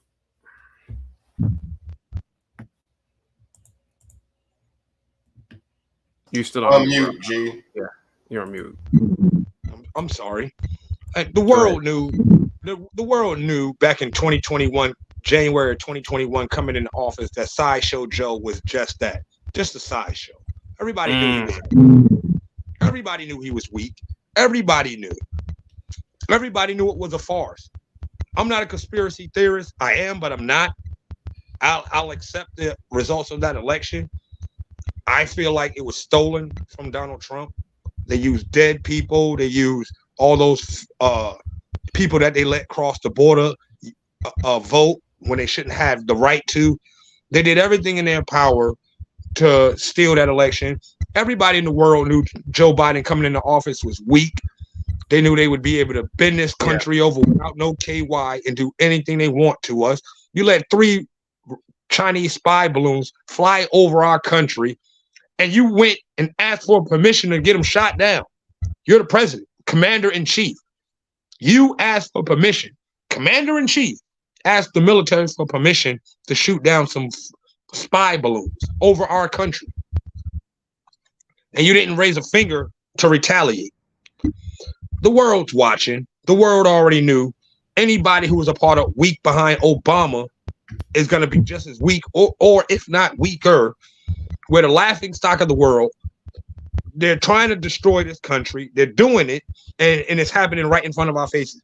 My advice, as a man who claims to be strong, and I'll punch somebody in their face if they say I'm not strong, if I get we need to start speaking out. We need to start being intolerant, exclusive. I don't know where being inclusive came from, but I'm a fly guy. I'm exclusive. My clothes are exclusive. My jewelry is exclusive. My car is exclusive. I'm fly. I'm butter. I'm strong. I don't have an opinion. I have facts that I'm going to speak. I'm speaking the truth. And I don't care how you feel about it, because the truth is amoral. I don't care about your feelings. I'm not a politician. I don't need your popular vote or your popularity. I don't care about hurting your feelings. And most of us people who consider ourselves strong and who love this country need to gain that attitude and stop being a silent majority, because we're letting weak, worthless, loudmouth people destroy our country, and they're doing it not knowing the results of what they're doing. They don't even know that they're destroying the country. That's the thing. They're doing what they're doing on purpose, but they don't know that what they're doing is destroying the country. They think they're actually doing something for somebody other than their selfish self. It's like we're being headed by a bunch of LGBs, CRTs, and feminists. And we need to stop being quiet. We need to show Bud, just like straight men show Bud Light and straight men are showing Target. We need to start doing that to our politicians and anybody who's in agreement with them. We need to start shaming them. We need to bring shame back. We need to bring punching people in the face back. We need to bring back talking shit, and we need to not be afraid of it. I'm not scared of nobody. I beat your ass. I'm a big dude. I'm not no little dude. I'm 6'2", 220. If you want to rumble me, I'll beat you up, and then I'll make a rap song about it. And then I'm going to go to work and tell my coworkers how I beat somebody's ass for talking shit. And we all need to gain that same mentality and attitude. Stop being a silent majority. They're taking our country from us, and they're destroying it right in front of our faces. And I don't know if y'all know, once freedom is lost, it don't never come back. And this is the only country in the world and the entire history of the planet where you could live your life based on the future of your generations and children. I don't have any children yet. I'm not married yet. I work not for myself. I work for one day I can be married and have children that are going to prosper in this country and have peace and tranquility in this country. So, nah, man, gain that attitude. Gain that type of attitude, brothers. before it's too late. Once our freedom is lost, we ain't getting it back. Our kids ain't getting it back. Once we let these weirdos, blue hair and his rainbow flags take freedom from us, once we let weak, decrepit old men let foreigners take over our country, we ain't getting our freedom back. Once we let Nancy Pelosi and AOC disarm us, we ain't getting our guns back. We ain't getting our freedom back, bro. We're gonna be under a tyrannical society. Speaking of that, tyrannical society, and the Rifleman brought this up about 16 years. If America, Democratic Congress, that'll be the 119 through 120 something Congress. And if we have a White House that is Democratic led, and listen, I know this sounds crazy, but I'm going to ask you: is it possible that we might have a state seceding, like maybe Texas? Well, see, there was a situation years ago in Texas where I think Abbott was the governor, Okay. or the one before, or no, it was Perry. I think Perry was in office where there was a lot of a groundswell of support for secession, or at least considering it.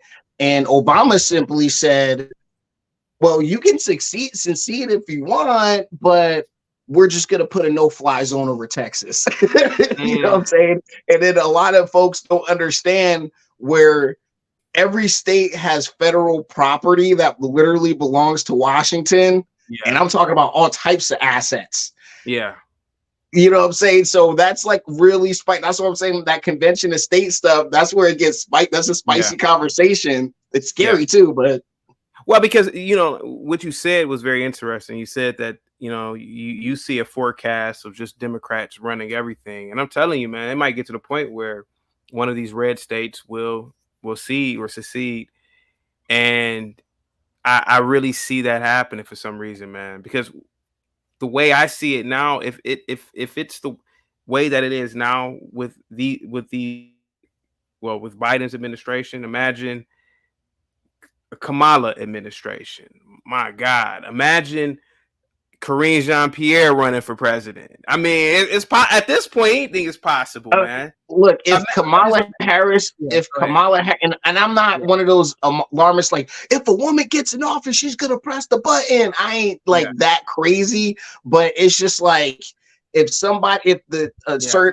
a woman like an American Margaret Thatcher stepped to the forefront, we're not going to have that many guys that are going to be like, oh, let's F with America. But if you have a Kamala Harris, dude, people are going to be like, it's like around the world, be like, it's time to take that territory we wanted to take. It's time to, you notice every time the Democrats in office, somebody land get invaded. What say you, DMT and Lord Giatron, about this seceding thing? Is that possible going by, like, for example, if the Democrats run things for the next 16 years, which is a long time, will a state say, you know what, we're out of here. We're going to do our own thing. Go ahead. See, I live in Texas. So that would be an interesting thing. I remember a few years ago, there was some rumblings about that. If Biden were to win the presidency, like Texas would have to secede. I think, like American Rifle mentioned, it gets sketchy because there's a lot of government property. And you'd have the blue cities here fighting back on that. Austin would fight back. Houston would fight back. I think even San Antonio and Dallas would try to fight that. For that, something like that to happen in secession, I think it'd have to be a Southern thing. I think Texas, I think Alabama, I think Mississippi, I think South Carolina, Georgia, maybe, but Georgia will have some infighting going on too. In Florida, I think all of them have to come together, make that decision, and let the Oklahomas and Nebraska, all those other couple states, call it fall in line. I think in that situation, it becomes civil war, right? We're back to, the 1860s, and we're back in civil war. And it does seem like the country is teetering to that brink because, like Lord Giatron mentioned, man, the silent majority, I don't think is going to be silent anymore. right? We've been hearing about the silent majority for decades, but I think now that this stuff is starting to hit home, it's starting to hit people's front doors. They're starting to see their kids get indoctrinated by all this ideology. You know, these are just people that's everyday people, modest people, live in their nice suburbs. They go to work. You know, they vote conservative, but largely they stay silent. You're not going to see these people marching. You ain't going to see these people all on social media. They just go vote when it's time to vote. But now that this stuff is coming home, I think people are going to stop being silent. I think it's more important now than ever that people really align. You pick a side, you understand what direction you want America to go in, and you stand firm. I love what's going on with these boycotts with Target and Bud Light. I always brought over a case of Bud Light a few weeks ago when we was trying to have a drink. I told him, throw that out. We're not drinking that. Like, get that out of my house. It's funny that you mentioned that because Coach K sent me a video. I'm going to play it in a minute that goes everything along with what you're saying. Now, Harmonic Universe, I rock with you. I really do. And salute to you. Now, Harmonic Universe says, CT, this is not the 1700s. Come to the future. Now, it's funny that you think what I'm saying about seceding is just a far-stretched idea. It's not. But Harmonic Universe, this is why I think you're 14 and you're a troll. Oh, it can't happen here, Chaotic. Where? Huh? It can't happen here, Chaotic, in America. It can't happen here. Yeah. Just like the transsexual movement could have never happened. Harmonic Universe, I'm 38. If I were to go back 20 years ago and tell people that transsexuals not only would have a voice, but they would be in positions of power, somebody would have punched my teeth out my mouth. And look at the society we live in now. If I were to go back 20 years ago and told a father, hey, man, you don't really have a say about a transsexual woman coming into class, the dude will probably knock me out. He said, that can't be the future. Harmonic Universe, I'm telling you, it is very possible, man, that some of these states, listen, I don't know how they could financially support themselves after seceding. I have no idea, because a lot of these industries, like, first of all, we know that education is backed by, that's a federal, education is federal. So yeah, that might, you might have to, the state might have to collect taxes from, I don't know, they might have to do a state income and create their own schools. I have no idea.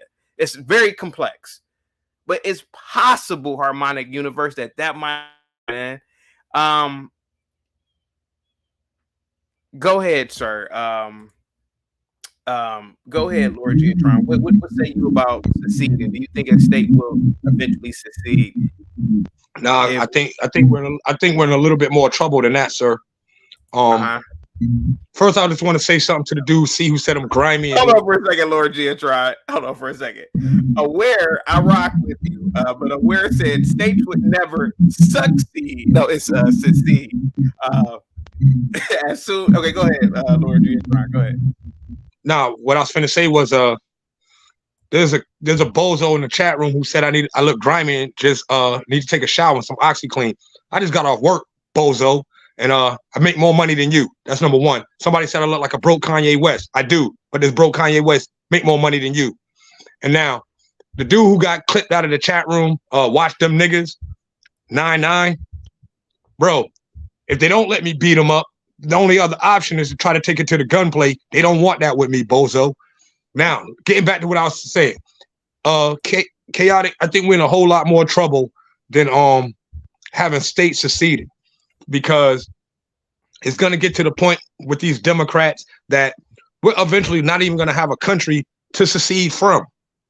And what I mean by that is, what do you mean? Huh? What do you mean? What I mean by that is, like I said about the Constitution, at each turn, there's the Biden administration in particular is letter by letter trying to dismantle the Constitution. Without the Constitution, the law of the land, the letter of the law of the land, without the law of the land, you have no land. You have nothing that bonds us. You're letting in all these foreign people, these Chinese nationals, these Mexican nationals, these Honduran nationals, these people from all over the world coming in through Mexico, invading our country slowly but surely. I'm a firm believer in the Bible. I know it don't sound like it when I talk because I always talk with a roughneck attitude, but I believe that the Bible is true, and it's and it's talking about this country in a particular illustration that was given to King Nebuchadnezzar of Babylon back in the day. When this country collapses, it's not going to be a war. There's not going to be one bullet shot. There's not going to be one bullet fired. There's not going to be one bullet fired. When this country collapses, it's going to be from within. There's not going to be a military. There's nobody in the world who could take us on militarily. Nobody, even right now. Even with our depleted, weakened military, we still have enough armament. Unless there's a MAD, outside of MAD, nobody in the world can beat us right now. No two countries can get together and beat us.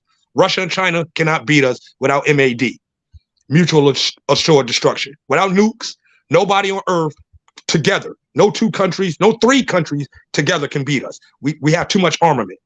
When we collapse, it's going to be because of, number one, the absence of the truth. Without the truth, you have no foundation to build on. CRT, homosexuality, transgenderism, feminism, and liberalism are all falsehoods. And they're the loudest voices in this country. And at this moment right now in this country, they're the ones in charge and in power leading this country.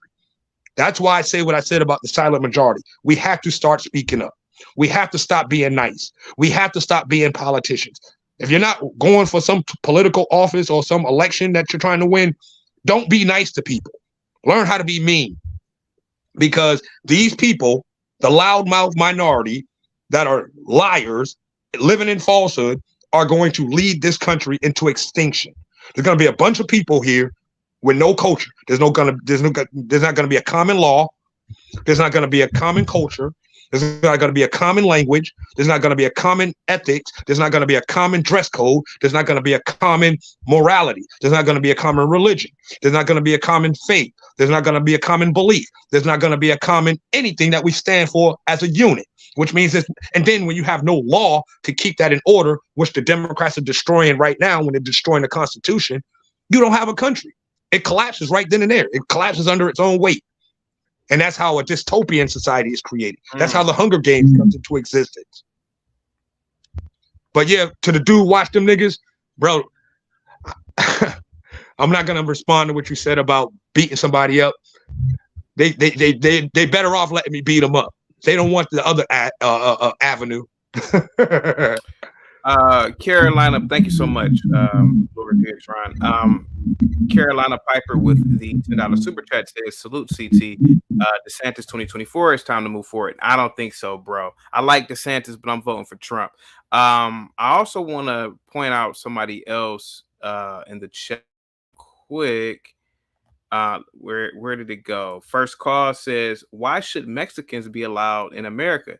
Not like they are native to America or anything." Wait, okay. And let me see. I saw another. I wanted to actually broach this. Oh, here it is. Aware says, "Invading your country. Fix your hoods first. Look at what's happening to Florida since DeSantis signed the immigration bill here. Construction and farming has slowed down and will become expensive." So you said a multiplicity of things here, Aware, but I want to broach this. Black people have just as much say on a global scale than any other people, particularly in America, because what happens on a global scale affects what happens in America, thus with Black people. Also, every Black person Aware doesn't live in the hood. A lot of Blacks live in the suburbs. I don't live in the hood, and I'm pretty sure the gentlemen on the panel don't live in the hood. I'm pretty sure a lot of people in the chat don't live in the hood. That is a stereotype. Most Blacks don't live in the hood. A lot of Blacks live in rural. A lot of Blacks live in urban areas, like downtown areas of a city. This whole trope that Blacks just live in the hood, I don't think so.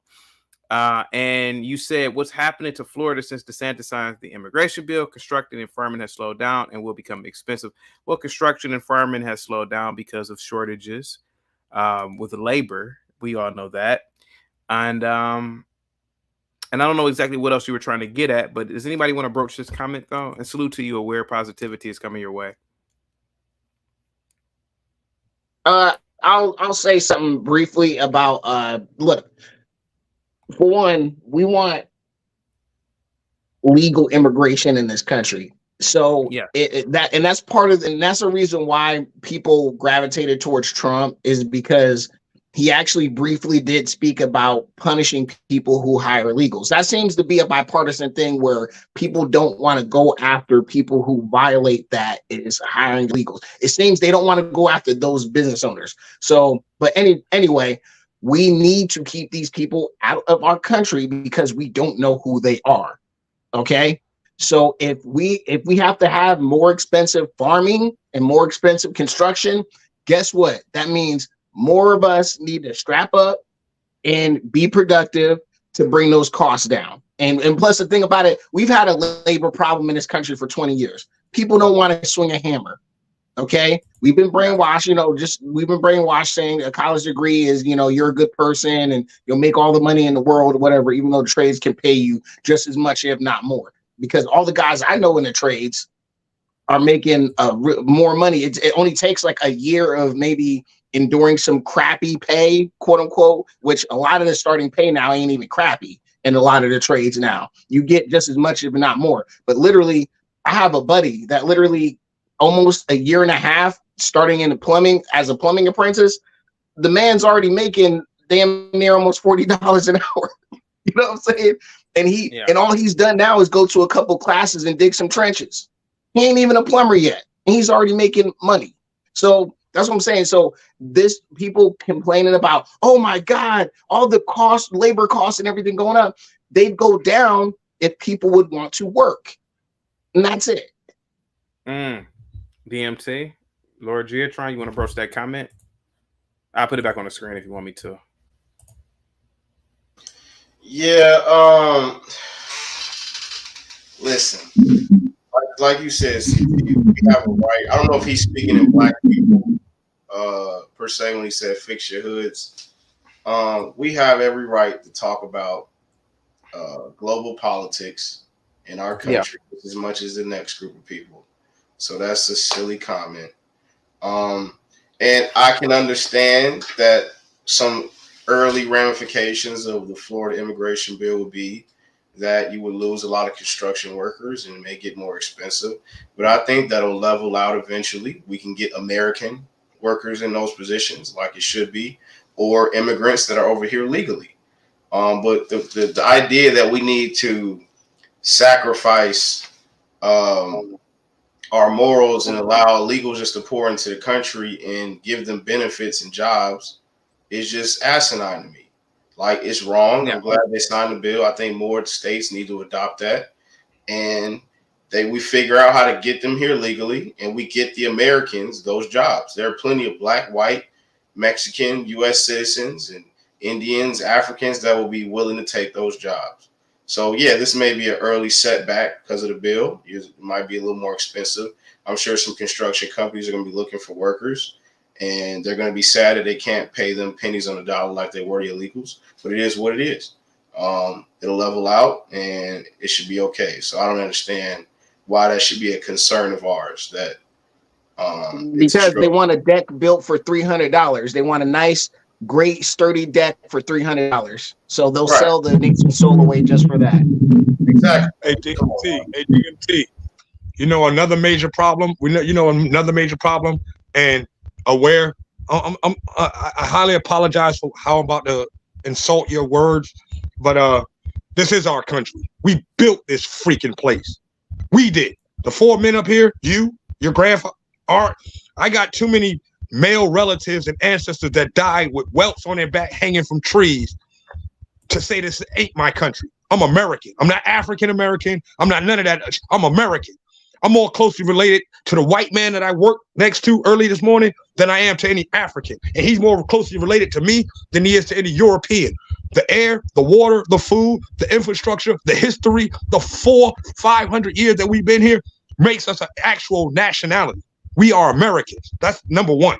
So let's just get that stupidity out the way. You're not talking to somebody who you're smarter than, so you can't outsmart me. That's number one. Number two, we got every freaking right as the builders of this place to say what we want about what's going on in this place and have an opinion and to speak the facts about everything at the infrastructure level, the communical level, the societal level, the governmental level, and any other level, the judicial level, and so on and so forth, the legislative level, and so on, the education level, and so on and so forth. We as black men have every right to say anything about it. Now, get into those hoods that you're blabbering about. Tell your sisters, your mothers, your aunts, and your mammies and all of them, stop getting out here having children out of wedlock by the 16% of the black men that are making all the illegitimate children in this country. That's what you do. That'll fix your hoods. Tell your sisters to get her tubes tied and stop popping out babies for Pookies and Ray Rays running around out here. That's what you do. You want to fix the hoods? You take that small-minded victim mentality back to the hood and you tell those dumb behind blind allegiance to the liberal Democrat Party to stop popping out babies depending on welfare and Zaddy to take care of them. Tell Lori Lightfoot to bounce and get out of town. That's what you do. Don't worry about what we're doing at the major level of saving our country. You want to worry about the hood. I'm worried about the whole country as a whole. I'm worried about my grandchildren one day having somewhere to be able to live. It won't be in the hood. Because I'm making sure right now, as a young man still in my youth, that when I die, my children and grandchildren won't have to be in the hood. How about that one, Aware? And anybody else who got a problem with what I got to say. I want to play this. Thank you so much, Beatron. I want to play this video that Coach K sent me. Give me 1 second. Here's why.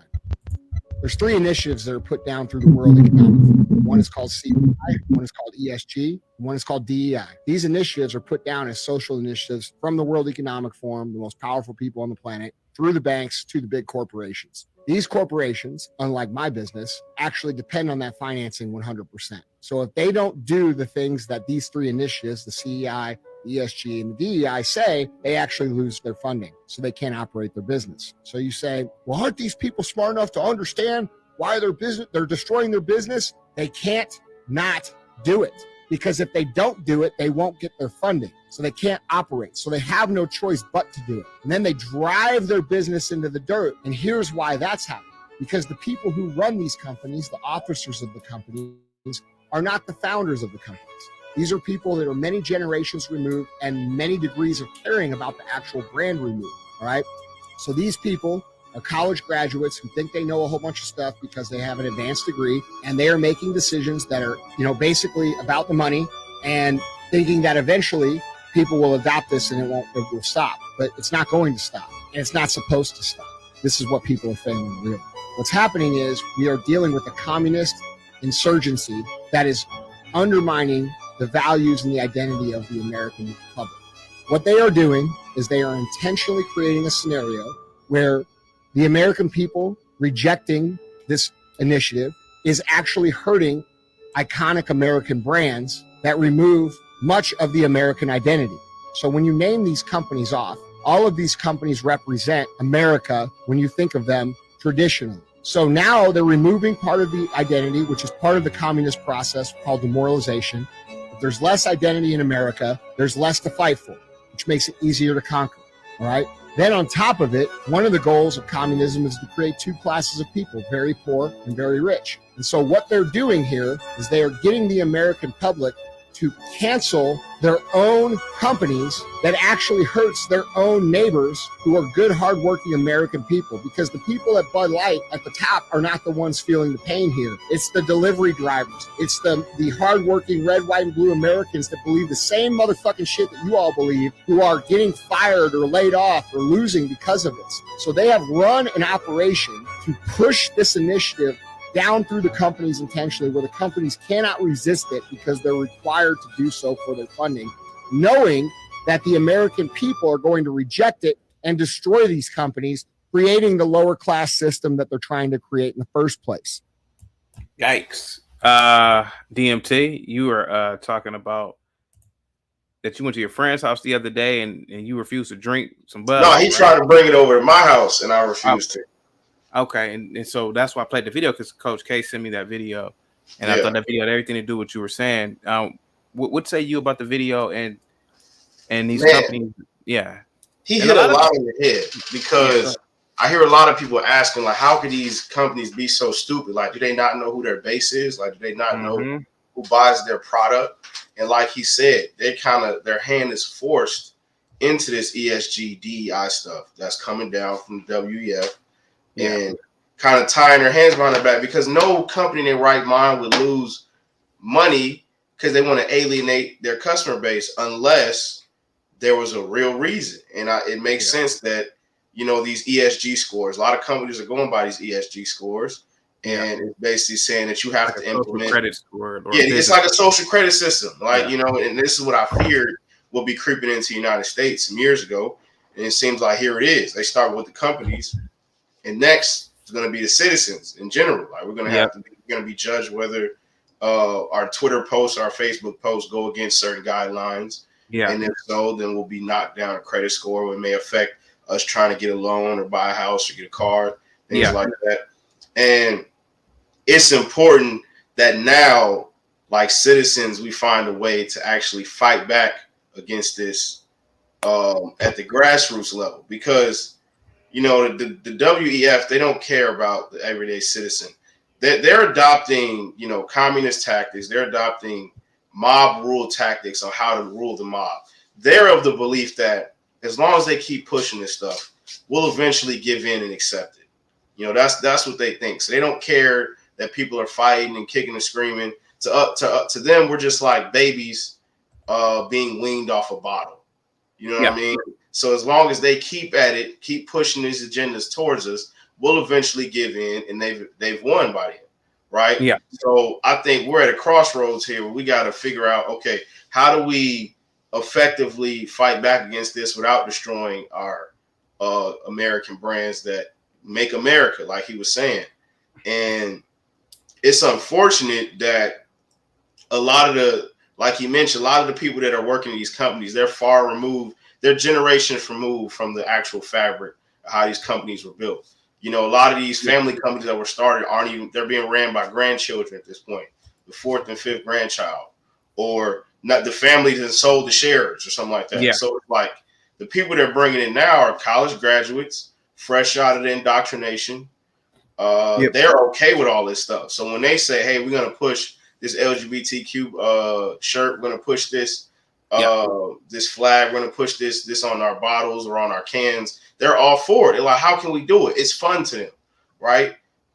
So it's only to them, it's like only the older generation has a problem. So when you're hiring Gen Zers and Zennials, because I'm a Zennial, I'm only 26, they're coming in with a fresh idea that, okay, we're going to change these brands to represent our generation, right? Yeah. And the older people are just going to have to deal with it because they're going to be gone soon anyway. So now that we have the power, we're going to change the fabric. We're going to implement all this LGBTQ stuff. We're going to implement DEI. We're going to be inclusive. And we're just going to change the fabric of everything that America has held dear. And we're going to do it in the name of social justice. We're going to do it in the name of inclusiveness and, LGBTQ plus and Black Lives Matter. Like all this stuff is a culmination of this generation saying it's our turn now and y'all going to have to sit down. And the WEF people know this. That's why they're using the young people to usher in this new age and this new wave. So I just think from now we just got to figure out an effective way to fight back and not let this happen. Not in America. I mean, if they want to implement this in other places, okay, oh well. But not in America. America cannot fall. Because if America falls and America allows this to happen, then the world is finished. Lord Giatron, thank you so much, DMT. What did you think about that video and what DMT said? I'm trying to unmute. Oh, okay, go ahead. DMT, right? He right. This is the only thing we can do, bro. I keep emphasizing this, and I don't mean any insult to anybody. I'm very passionate about it because I know the serious of it. I've been like, I ain't been outside the country on my own ticket. My job, like, I got a chance to travel based on my job. My job has sent me around the world. I've had a chance to do some jobs out of the country. And when I went outside the country, what I understand is this. Number one, we're in the freest, richest, most powerful country on earth. Okay? And like I say about the Democrats being called liberals, the only thing they could still be fighting for to be liberated from is reality. There's nothing else to fight to be liberated from. We're in the freest country ever. There's nothing to be liberated from. The only thing they could possibly still be liberating themselves from is reality, which means they're fighting against truth. Okay? So what we ask, we have to do it, bro. It don't sound good, and it's not pleasant. I'm not making a call to violence. I'm absolutely not doing that because I don't like hurting people. I've grown up a lot, and I don't want to hurt nobody. But we have to stop being silent. We have to, and we have to start calling stupidity stupidity. We have to start calling dog shit dog shit.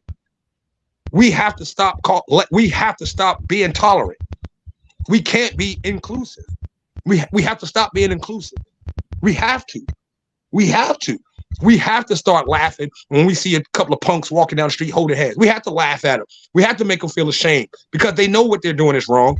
But because of guilt tripping us, they use sign language, shame, insults, guilt, and the need to be right. They've used that tactic against us to get us to let them be right, the need to be right. They're absolutely incorrect. They are absolutely wrong in everything that they say and do.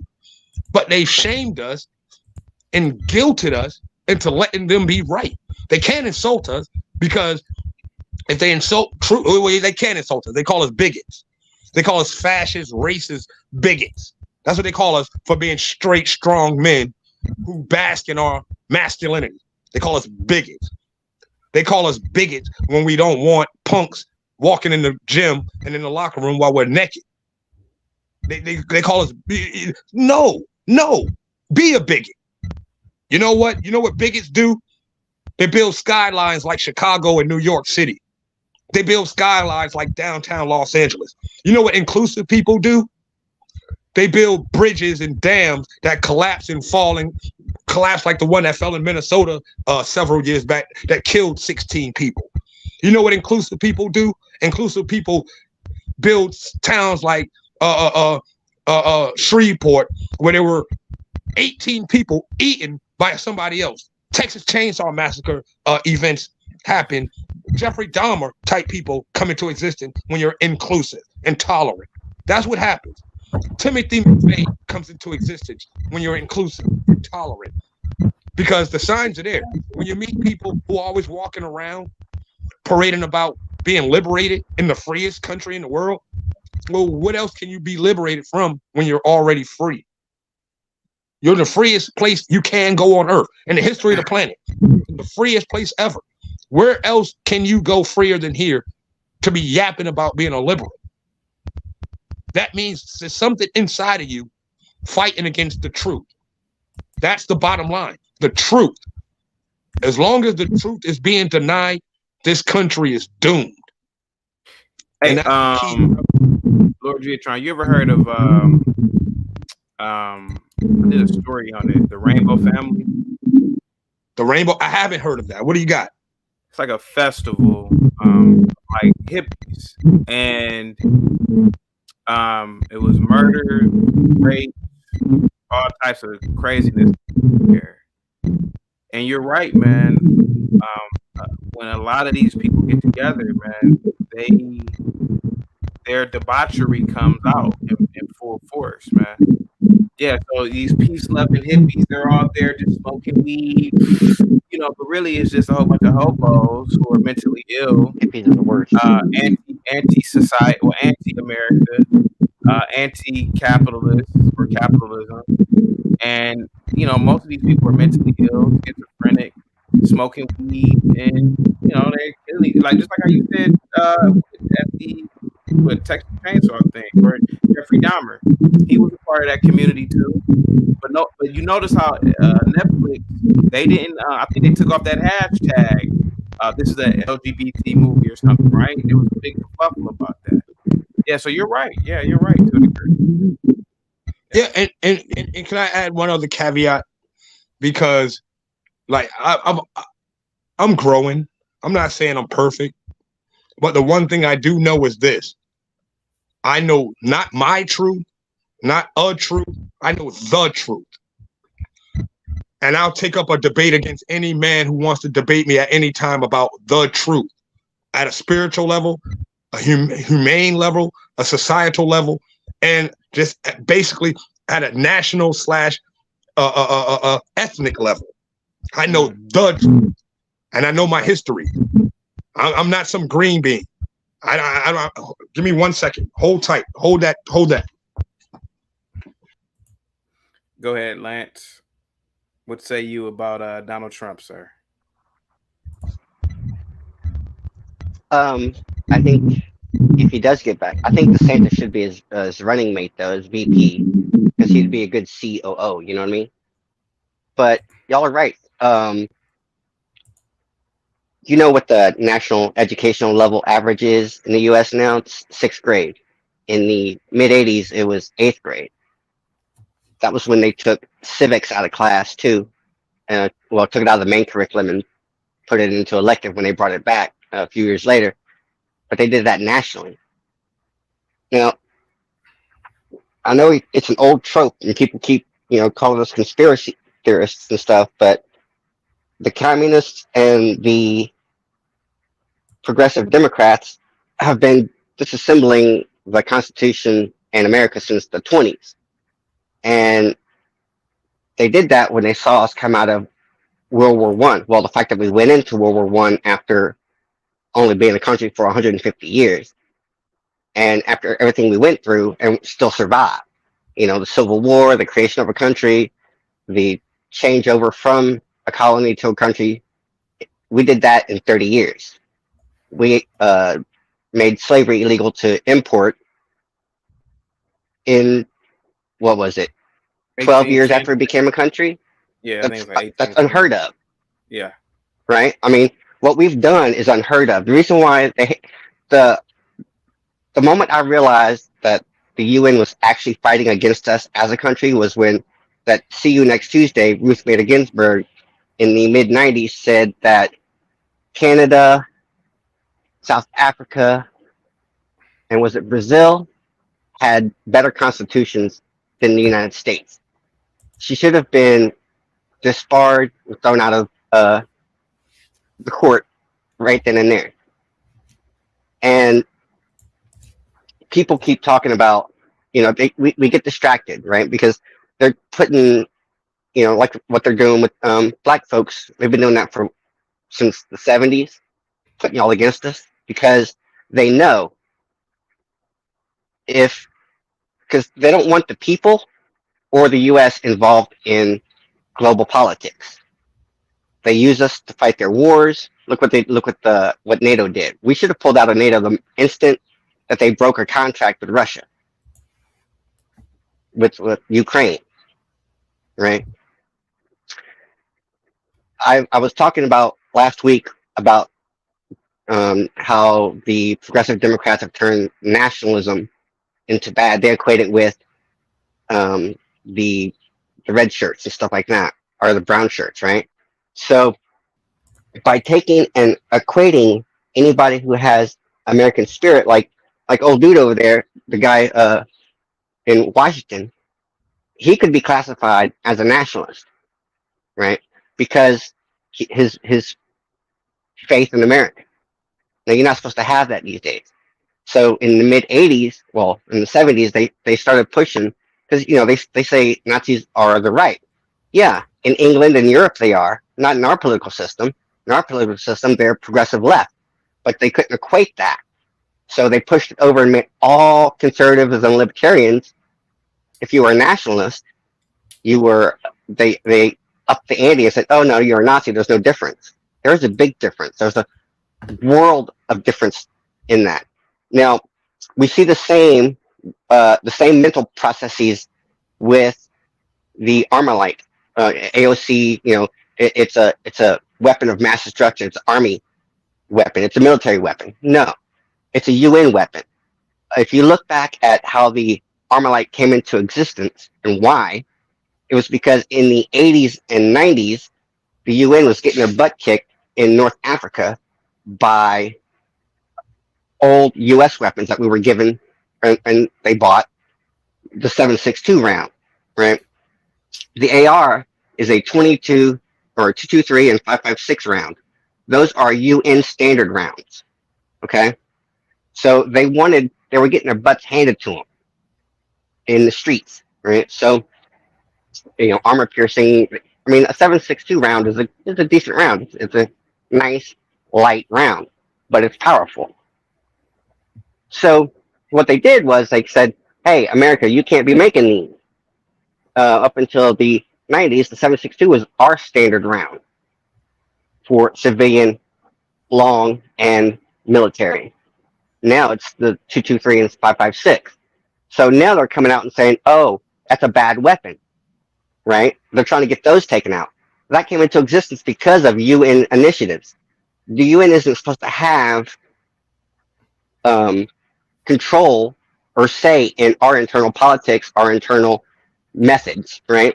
That's where the World Trade Organization comes in, the WEF, all them, the World Health Organization.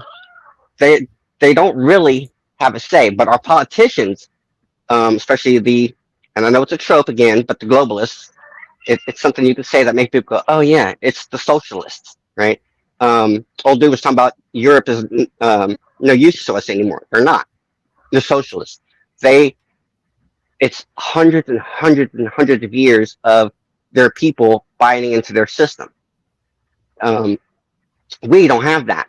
We look down on all that, and it's ingrained in us. So to have the UN say, "Oh, your 7.62 rounds are kicking our butts in all these conflicts that we start, and we can't carry them out because we're getting interfered with by the weapons you sell to people," then what they do is they change the rule. So now they're saying, "Oh, the AR is a bad weapon." No, it's a UN standard weapon. It's a street weapon. It's for close city combat. That's what it's designed for, right? So now they say, "Oh yeah, no, you can't let the brothers have that. You can't let the rednecks have that." Okay, so they want to take those away and leave us with, Canada drills a hole in a pellet rifle to knock it down to 700 psi instead of our standard 2100 to 3500. It's illegal to have a pellet gun that shoots over 1,000 psi. It's a pellet gun. Your standard pellet gun can effectively have the force of a 22 or a 25 caliber. So if you neuter the people, because like I said, the biggest strength, like old dude said, people don't want to attack America because we're armed. Yeah, for now. But if they take the AR away, and this is something they brought in 25 years ago. So what's next? What's on the? Because an AR round is a 22 long bullet. Is basically what it is. It's a 22 caliber shell or bullet, not the shell, but the bullet. So if you're already decreasing your 22 long round to danger, then what's left for us? As the American people. And it's the only reason why I bring that up is, and the Nazi thing is because, or the nationalism, not Nazi, but the nationalism is the slow progression of how the progressive and the communist work. They make these words sound bad, but they hope you forget how that happened and how they started moving the goalposts. We're seeing it more and more frequently now with the trans fluid stuff going on, right? But the whole process is a long game for them, like old dude said. But this is 100 years it took them to turn us to a France, let's say, when as an American people, and we hold up the Constitution, and people, I see it all the time, it's an old document, it's stagnant. No, it's our declaration to the government that this is what you can and cannot do. Every other country and government in the world tells the people what they can and cannot do. And that's fundamentally different than anybody else. And they understood the power of that once, like I said, we came out of World War I intact. And how we came out of the Civil War intact. We rebuilt in 20 years. Countries don't do that. Now, we can argue about the Civil War and all its nuances, but for me, I still fly the stars and bars to remind me of what got us into that war, who got us into that war, and why. You can look at me and go, "Oh, racist bigot" or whatever, but I'll look at you and go, "You don't know what it means, so you can't call me that." You know what I mean? And if you want to take that bent on it, well, then see you on the other side, because I know what it is. I know where I'm going, and I know where I don't want to go. You know what I mean? And we don't have politicians anymore that want to tell the UN where to go. They want to bring them in. Old dude was talking about in one of the super chats about, oh, Trump, kept the embargoes, or got us in trouble with the corona. Okay, yeah, but the states had the power to say, I'm not doing that. And he advised them, hey, pull out, don't do that. And they did it anyway. But people always look to the federal government and go, you did this. Okay, look closer to home. See who did that. That's where it starts. We have to get back involved in local and state government and force them to control the border, force them to control trade, bring stuff home. The reason why China is so powerful now is the same thing with Japan on a bigger scale, was the influence America had in its foreign trade policy, right? You couldn't make things and ship them in unless you met these standards.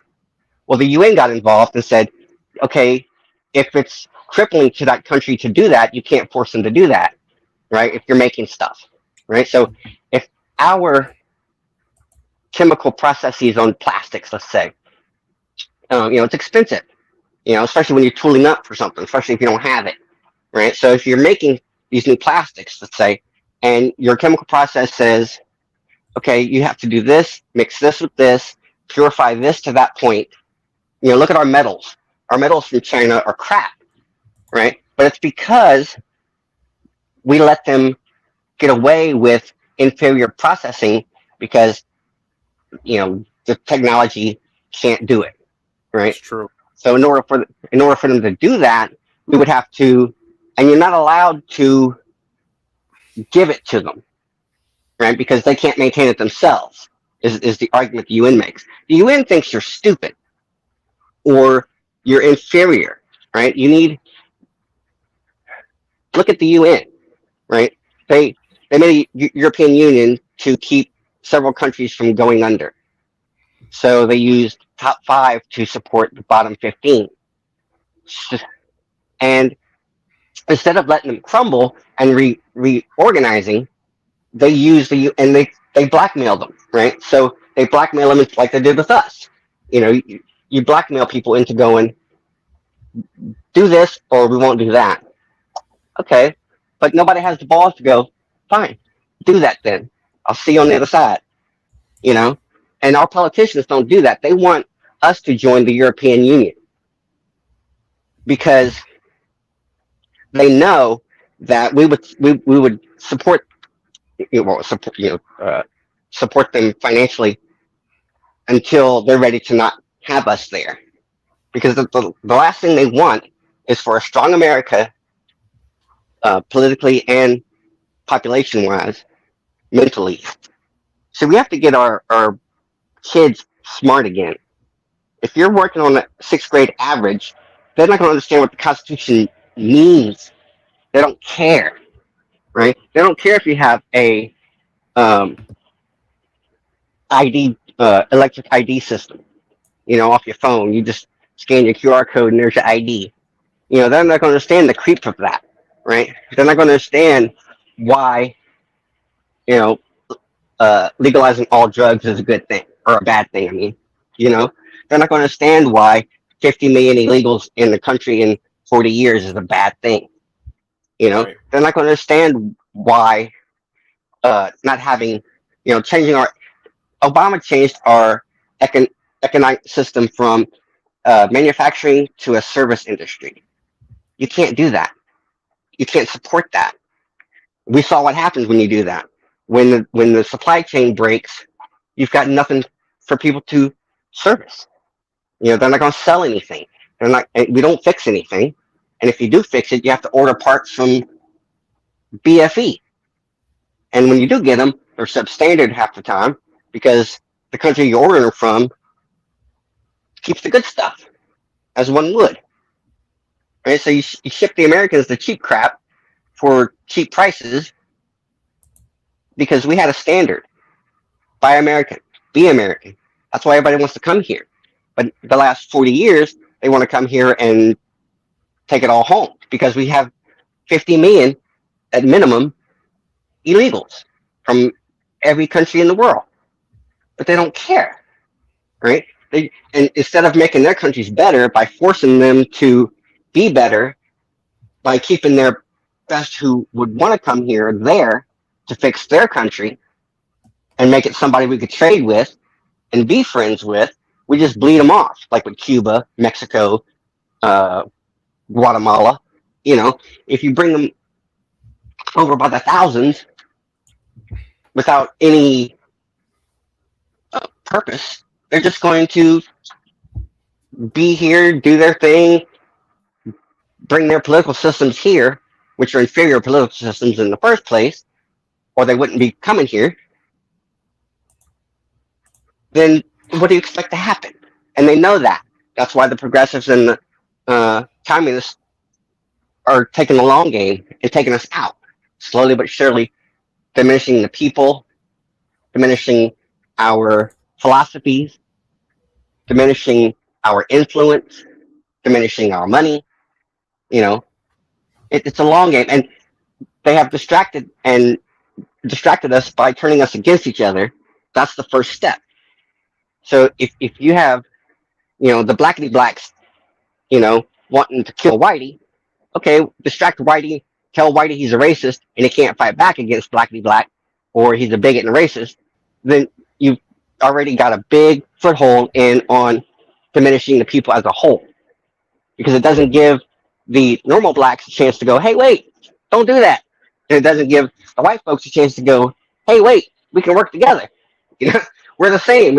You're not African American, you're an American, And when you let people separate like that, you don't let them draw resources together, which was what made us who we were in the first place.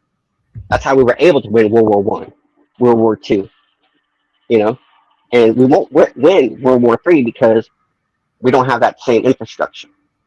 We can't turn to each other and go, there was a guy on here the other day, some white dude called him brother. He said, don't call me that. I'm not your brother. Okay, whoa. That's the most racist thing I've heard on here so far. Because, you don't have to break bread with me. I'm not expecting that. But we do have to work together. And if you don't consider me a brother, then I can't work with you. Because I thought we were brother in arms. Under the flag. I don't have to sleep with you. I just thought we'd work together. That's all. Okay. Lance, you there? Yeah. Who's the hottest Mexican artist? Actress.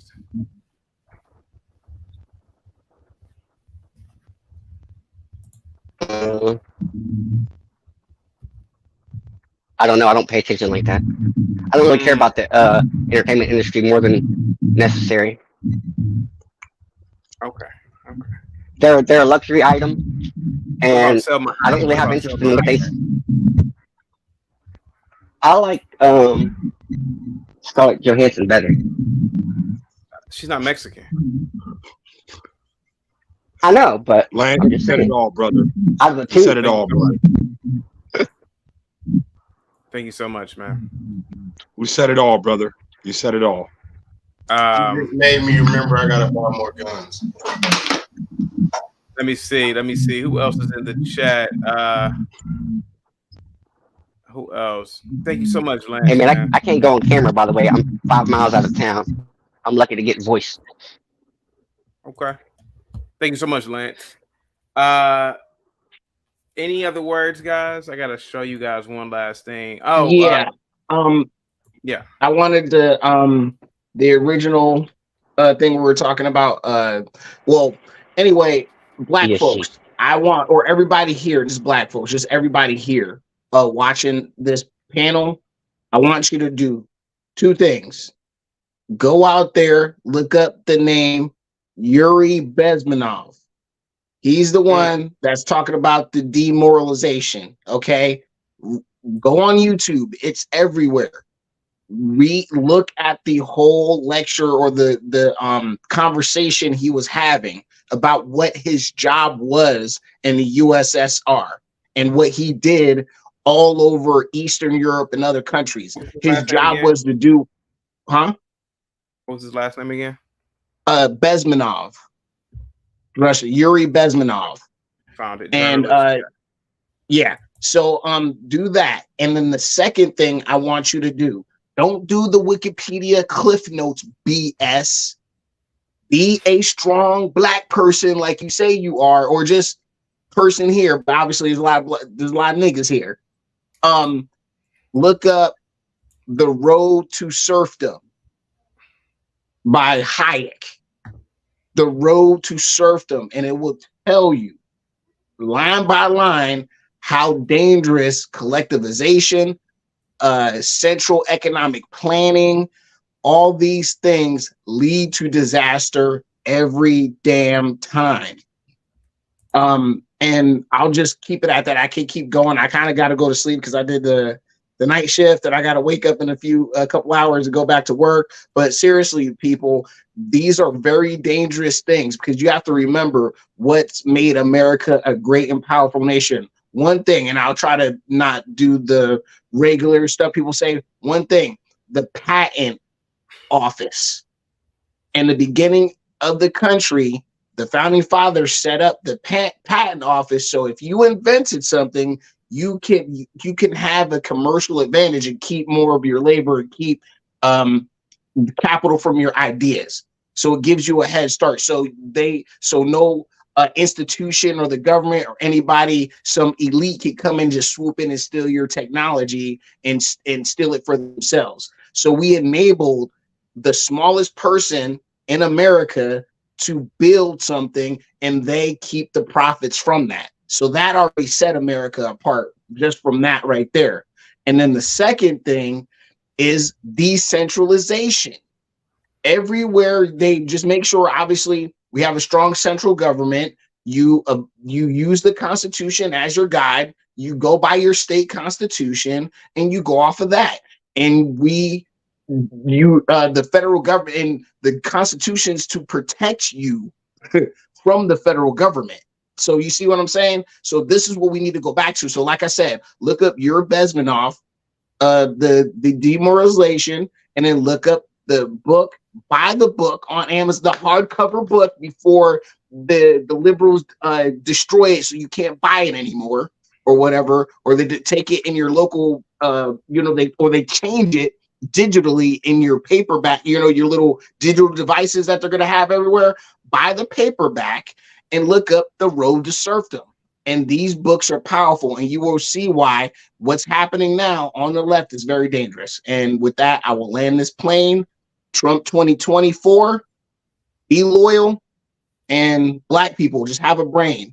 Seriously, he offers us something, he's going to offer us something again. We can grow from this. Salute, man. Thank you so much for coming through, America First Rifleman. Any last words, DMT and Lord Giatron? I'm about to be up out of here. Go ahead, guys. You wild for trolling like that, CT. But I'm listening to everybody. No, it's all good. But yeah, man, I think they all said it all. We just gotta figure out a way to fight this effectively, man. I'm obviously voting for Trump, but whoever comes out of the primary, I'm gonna vote for them if they're on the Republican ticket. So I just hope whoever wins, the loser isn't a sore loser, and he tells his base, hey, we gotta still vote for the nominee and make sure that we win these elections. Everybody needs to be more aware of what's going on, these agendas. Coach K, American Rifleman, they all put out some great information. Lance gave a lot of good information behind the scenes about the agenda. So as long as we keep waking more people up to this and helping them understand that what we're up against is not something that can be easily brought down. You got to be in this for the long game, literally and figuratively. We just need to keep fighting and, get on your kids, man. Like if you got kids my age or younger, man, you need to get them reined in and get them to understand why it's important that they maintain the values of America. Because I see a lot of older people's kids that go to school with me and they do not share the viewpoints that their parents do, like, at all. And it's going to be important that we get these people on board because they're going to be deciding elections. They already starting to decide elections. If you look at the Wisconsin Supreme Court election, they'll tell you largely that was decided because Gen Z came out in droves to vote, and they're not voting Republican. So people need to get on their kids and figure out a way to reach the youth and get them on board, and we got to move forward. So I'm going to go ahead and land the plane right there. Y'all take it. Can I ask you a question, DMT? Go ahead. Why didn't Bronny James take a black girl to prom? I'm not knocking that angel, that beautiful white angel he did take. But why didn't he take a? They don't know any black people. I was just watching that Anton talk about that this morning. Oh, he was crazy. I'm not shocked. He go to Sierra Canyon, right? Probably majority white school. My little cousin goes to a Catholic school. He's a Division I football player. Well, he's committed to University of Minnesota. He took a white girl to prom. Like, it's the proximity thing, and especially when you're in high school at this age, they be all on you, man. The snow bunnies be all on you. I think as he get older, he gonna find a black woman, but it's just the common theme for big athletes in high school, man. The white girl's gonna come. It's like they willing to offer you more and be all on your team, and they just be all over you. So they love that attention, so they give it a white girl. But I think he'll grow out of it. I don't think he's nothing to worry about. Shout out to the white people in the chat, by the way. Shout out to the snow bunnies, man. Yeah. Thank you so much, DMT. All right, Lord G. Lord G. Any last words? Yes, sir. Number one, we got to start standing for. First of all, we have to start seeking. Coach K for more. Go ahead. Go ahead. You're trying. Damn you, Coach K. I'm just kidding. A white woman, so she probably was like, "Please don't talk about that." Go ahead, guys. Go ahead. No, I'm just kidding. First things first. We have to start searching for, standing on, and fighting for the truth. Not my truth, not your truth, not his truth, not their truth. The truth. The basic fundamental building blocks of reality. The truth. We need to start standing on and fighting for that. Second thing, we need to stop being a silent majority. We need to stop letting these weak, decrepit, delusional, lying, worthless people dictate the future in the direction that our country is going in. We need to start fighting for the future of our bloodlines. My grandparents and great-grandparents and ancestors did not fight and survive the shit that they survived for me to be here now, for it to all end with me or maybe my children because of some weak people who don't even deserve to be alive dictating terms. I'm sorry. No, you good. I'll take that back. No. I'll take that back. It's your opinion. You can say it. Yeah, be a little careful. Yeah, it's your opinion. Dang. Go ahead. It's your opinion. Go ahead. My ancestors didn't fight for my bloodline to end with me or maybe my children because of some weak, decrepit, dystopian-minded, irresponsible, unaccountable, delusional-minded individuals are dictating terms in the country that my ancestors built and fought for. So stand on the truth, fight for the truth, stop being silent, stop being inclusive, learn how to be exclusive. That's how you gain class and status. Be a bigot, be mean, be intolerant. I'm warning you, if you don't, everybody alive right now on this panel and in this chat room is gonna be alive to see this country come to an end, and it's not gonna be pretty. But Lord Giatron, you know, I mean, listen, you're I your agree. own man. You're your own man, right? But you mean to tell me if you know a fruity dude was walking down the street, you would say, hey, you F word. You would No. Here's my point. Here's my point, Chaotic. I wouldn't do that. I wouldn't do that because I have compassion and I have basic human dignity for the individual human being. Yeah. But like Dr. Umar Johnson once said to this queer woman in Missouri, the LGBT people conflate their wicked and indecent behavior with being a type of human being. Yeah. Being gay is not the same as being black. Being gay is not the same as being Asian. Being gay is not the same as being white. Being gay is not the same as being Latino. Being gay is improper, dysfunctional, degenerative behavior. Go ahead. So I'm not bashing the human being for being human. I'm bashing that wicked behavior and them trying to force that and foist that mess on our children and the future generations of this country that are going to leave this country extinct. Yeah. And like Matt Walsh says it best. If everybody picks up and starts doing the behavior that you believe in, what would happen to the human race? If everybody picked up and started being a dink or transsexual or a homosexual, the human race is going to be extinct in one generation, which means their behavior is bad. And it has to be called out for what it is. And I'm sorry, but I'm not sorry. Actually, I'm against it. Just like I told Charlamagne and Envy on the Breakfast Club and Tamar Braxton when she was up there, I'm against it. I do not tolerate it. I will not tolerate it. And as far as the individual human beings, I will be dignifying towards them as human, show basic human love and dignity as my flesh and blood created in God's image. But God didn't create them gay. They choose to be gay. If you had a neighbor that was flying the trans flag next door to you, would you? I do. I literally do. My next door neighbor is transsexual. Have you snatched the flag off the door? No, like I said, I'm going to show the basic human love and dignity. I'm going to show the basic human love. I'm going to show the basic human dignity. But as far as giving the utmost respect, as far as bowing my head and making it seem as though what they practice and what they believe in has a meaning and a purpose and a standard in my life, absolutely fucking not. In fact, when they do bring that crap to me, asking me, do I want a rainbow cookie, or asking me, am I celebrating Pride Week? I say, Pride is before a crash, and that is the most disgusting, despicable, and shameful thing a human being can ever do. Being gay is literally the most shameful thing you can do. There's nothing more shameful than that. Thank you so much. Weak men do that. I'm not sorry. Now, do you have the same opinion about two pretty lesbian girls? Yeah, absolutely. And you know what?